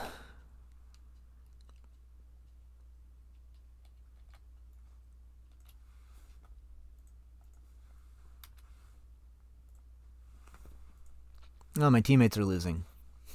Maybe we get a round 3 after all.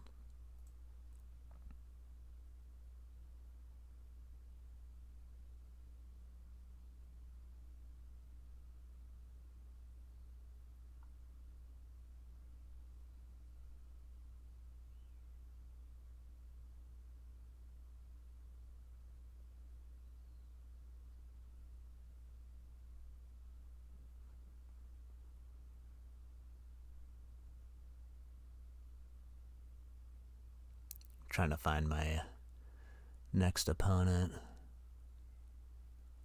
Oh, they might be ready to go, actually.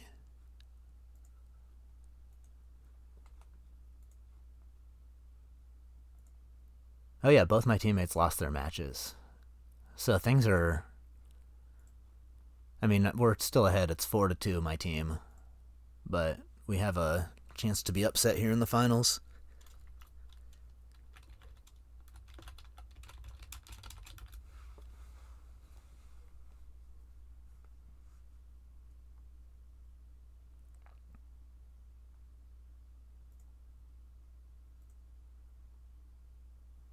Just waiting on 0 probability to join my match. Oh, I think that's this Wither.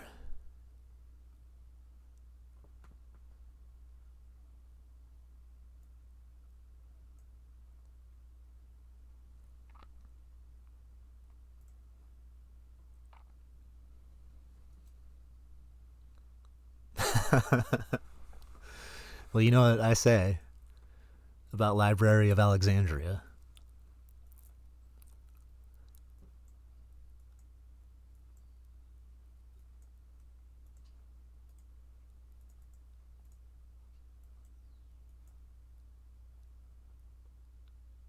It's nice to just start up a game in the match. It's like we gotta go through the motions, but it's already over, you know what I'm saying? Uh-oh. Draw a card first. Maybe they'll take the Flame Slash. Actually, if they take the Flame Slash, that's probably scarier than if they took the Yorlingus, honestly. Whenever your opponent does something unexpected, it's usually a bad sign. Uh-oh. I am in danger. Okay, I have instant speed, red mana spells in my deck, so I'll play the mountain over the swamp. Here they play some chunky mid-range threat that Flame Slash would have eaten. Yep.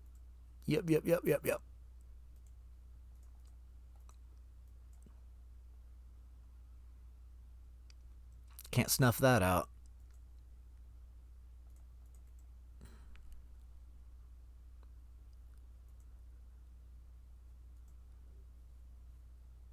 Wish I had a way to deal a damage to myself. Take a mana burn. I don't want them getting that 1-1. That 1-1's so annoying, and the prospect of trying to race with some double strike nonsense.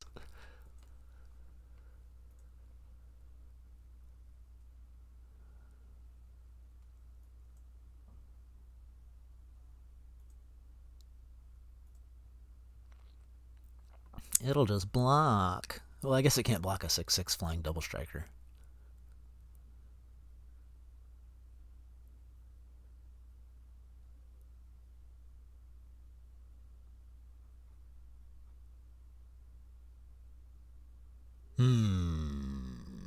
I don't like that.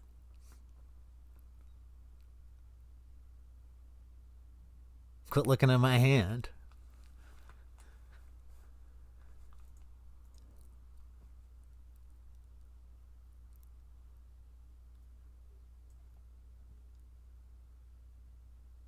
I feel like I'm not going to get away with anything now that they know it's in my hand. If I play the Death Greeter and put a counter on the Blood Tithe, and then they block the Blood Tithe and it doesn't do anything, but then I guess it's 4 power. Or I could snuff out the 1/1 and get in for 8, and then they're at 11, and I'm at 14, and then they get more 1/1s, which is super annoying. Or I play Emberwild, and then if it gets killed, they take the Monarch, and it's going to be hard for me to take it back. Or I get Yorlingus for 2.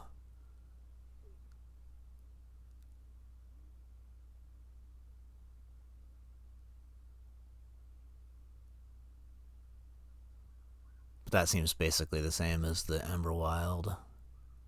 I'm just going to play the Ember Wild.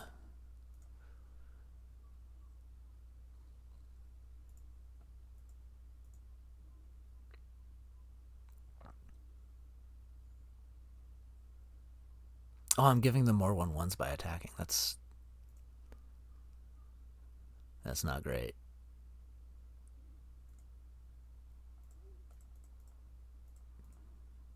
I guess I could snuff out the 1/1, and then they just draw a card instead.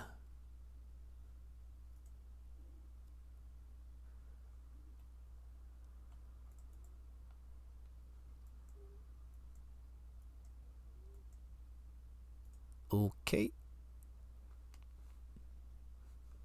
Okay. Oh, maybe I should have snuffed out right there if I was going to do it. I should have at least considered if that's what it was. My plan.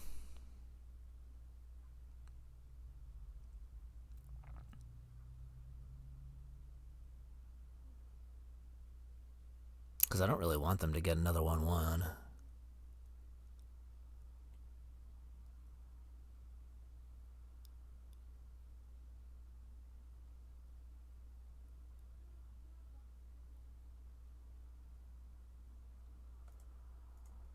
Yeah, those 1/1 lifelinks are just kind of messing with my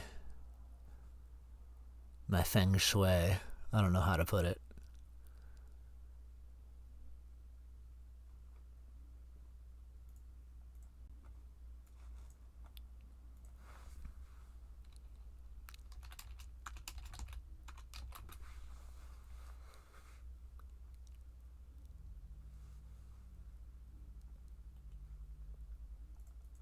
Because, like, this is a trade I'm really happy to make. They took 5 damage just to attack me and draw a card. 6 damage to attack me and draw a card. And I know they have Counterspell in their deck, and so maybe that's what I'm up against.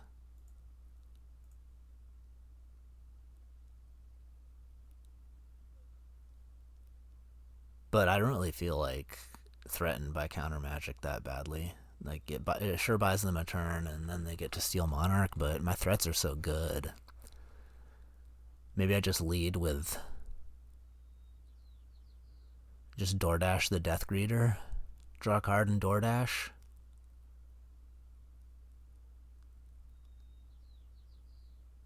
Because that kind of makes their counterspell awkward, right? And it does so much damage that if they don't deal with it, like, that's good for me. It puts them within lethal range of like 3 different cards.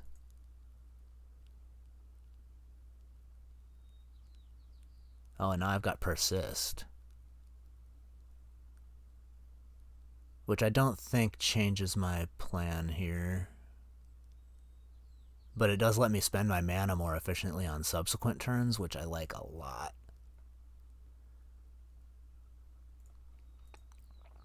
Okay, I don't think they have Counterspell because they let that resolve so fast. But I wonder what their hand is then, because, like, I don't think that you can afford to just... Okay, it was just cycling, I guess. I could just discard the Dracosaur and then persist it. I like that. Because then I can persist and then Yorlingus for 2 or Death Greeter. Anyway, it's like the chances of me tapping out when I know that they've got counter in their deck and they're passing with mana up, I'm just not going to do it. So I like being able to just persist on this. I know I had like other good persist targets, so it's kind of like I'm just throwing away a good threat. But I just don't think the game's ever going to grind out to a spot where I'm like needing to cast it like that. Okay, so they have Lutri in hand. 3 mana up, ton of cards. Do I just dash again?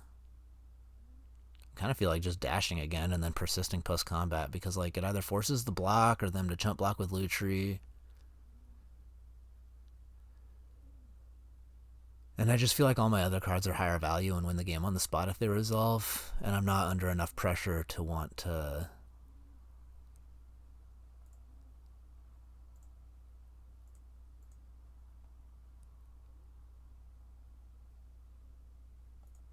play that way. Like if I were at lower life, if they were threatening a faster clock somehow.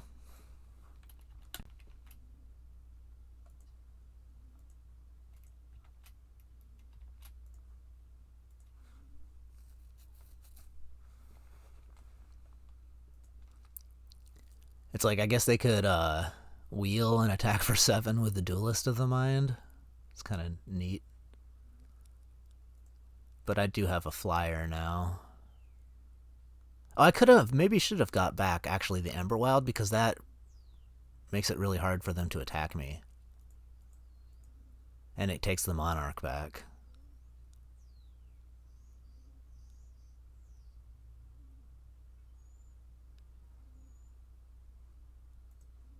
I might actually be okay, it's fine. I was going to say, I might actually be putting myself in a position where the wheel screws me because I've held all my good cards in hand instead of casting them. But I was just so afraid they keep passing with open mana and like a full hand while dying. It's like,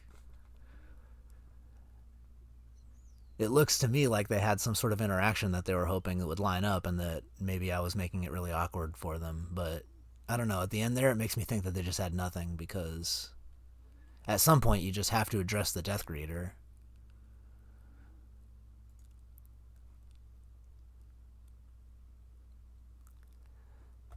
This is the screenshot I have of their deck that shows the most cards, so this is what I was going off of when I was thinking about what they might have. Library in every hand. I'm a studious individual, what can I say?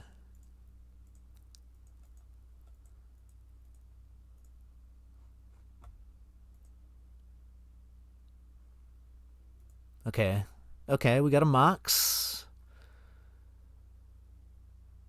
It'd be cool if I had that Dracosaur or a Othari. I'd probably just draw and discard and then try to reanimate it. But as it stands, I'm just going to discard it my next turn, most likely. Oh, they kept one lander and they missed. Well, I'm slow, so I'm not really going to be punishing too hard. But I do get to persist this Emberwild, which could be quite nice. Get me a black mana. See what I draw. Alright, we get a land, so I get to do it all. Do I have untapped red-white? No. So I just have to choose. I don't think I need the white for a while. And I have so many white sources in my deck, it's not gonna... probably not gonna matter too much. I'm not gonna want a Yorlingus for a while anyway. Okay, whatever, remand. Remanded. Is the Night Scythe the worst card in my hand, really? Might be Smuggler's Copter.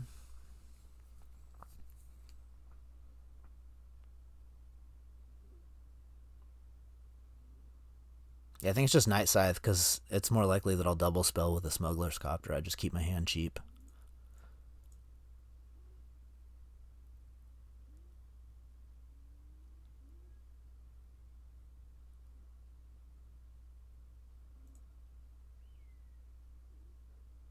Probably not going to cast either of them while this deck remains in play. You know what I will do? Is Kolaghan's Command this Mox Jet.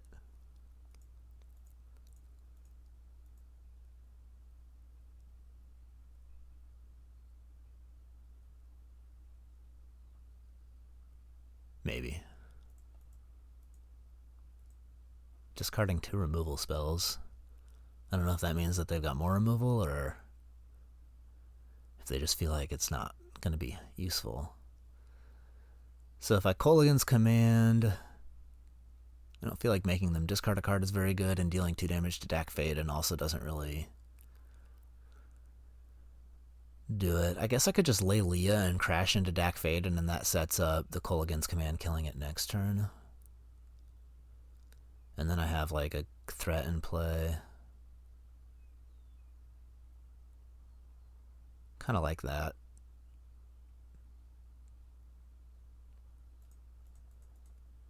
It's like sort of a conservative line, but it's also proactive.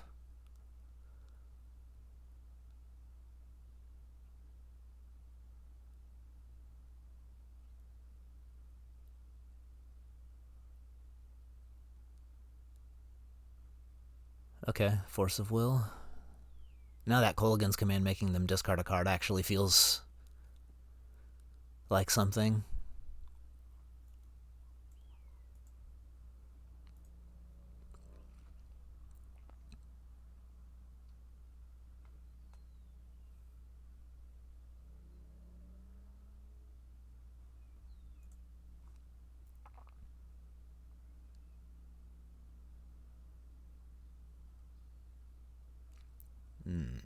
That's good against me.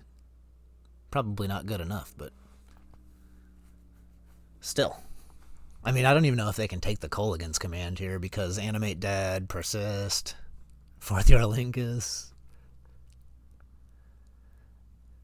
It's kind of funny. Those cards are all incredibly threatening. But the Kolaghan's Command, like, immediately, like, kind of, you know, kneecaps them, right? Because they have mana issues. And I know that if I Kolaghan's Command to make them discard, it's going to make them discard a spell, so I probably just do that on the upkeep. Well, I guess it depends on if I draw land here or not. If I don't, I'll just do it now. City of Traitors. Okay, so I can double spell even. I can play the...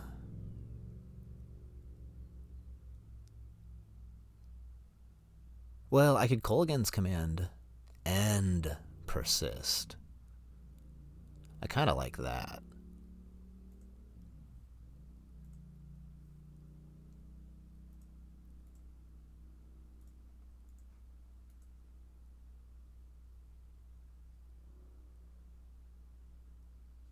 Is that better? If they have Counterspell, I just want to do this. And I feel like they have Counterspell. They're just like so close to being like the same amount of value. I guess the Smuggler's Copter lets them steal it with Dak Fade, and oops. That was not my brightest moment. I'd already figured out that I didn't want to do that. Oops. Oopsie, oopsie, oopsie. But still, like, the logic was sound. I wanted to play around Counterspell, so make them tap the mana on their turn when they're already mana screwed. Right? Just because I brain farted the whole greatest thief in the universe, multiverse.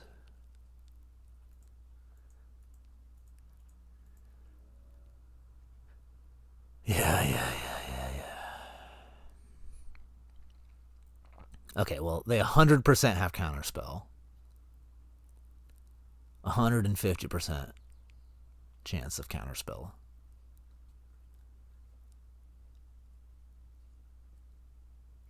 So what's the most damage I can do for 6 mana? Probably Persist, and then if they don't counter it,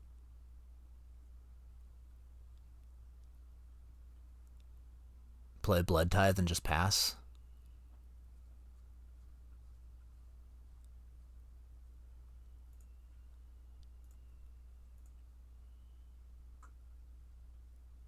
And if they do counter it, Yorlingus and kill Dak Vaden. I don't even need the Monarch off of it.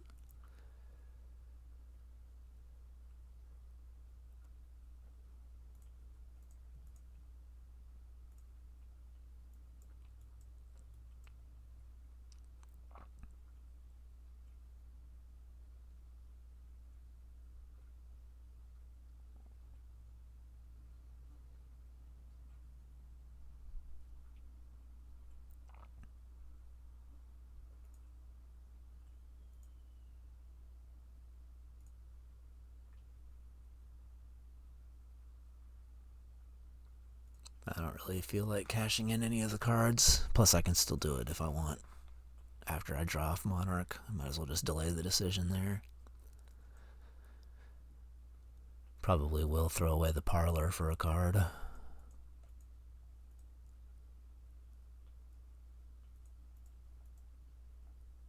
Yeah. I gave you a decent chance of reclaiming a position in this game by casting that Smuggler's Copter. I feel kind of upset that I let that one slip through my fingers. Malcolm at sorcery speed is a decision. Oh no, we're gonna take Monarch from me, of course.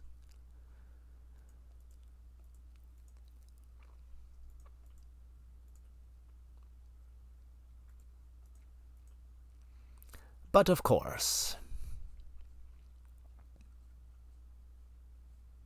Well, as long as my Blood Tithe connects, like, I just don't feel like I'm in a bad spot. They are sick of me not casting into the counterspell. Alright, it's time to make them regret their choices.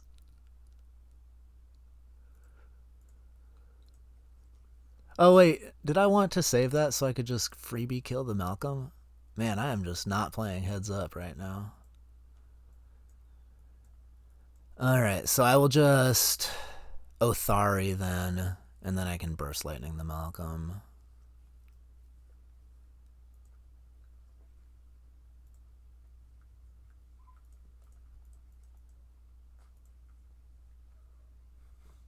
Wait, what? I can't count.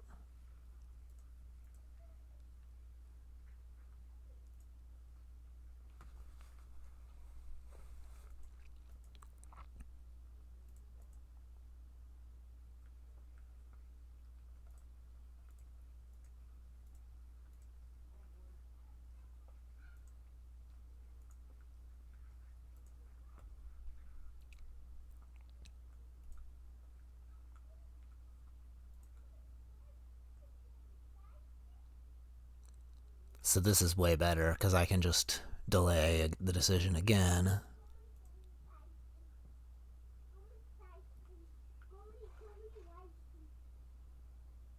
It's like let them attack and then kill it.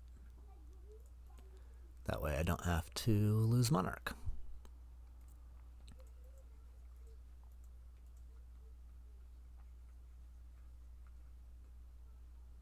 Or I can make them tap out, which is equally good. Maybe even better, honestly.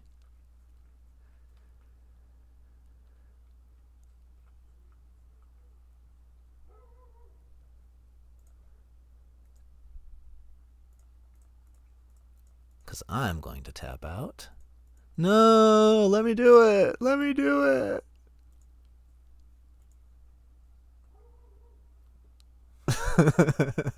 Put it into the game log at least. Alright, I think that's it.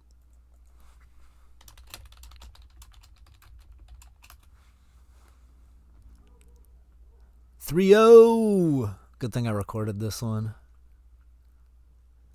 Well, everybody that watched, thanks for tuning in. I hope you enjoyed this semifinal placement match.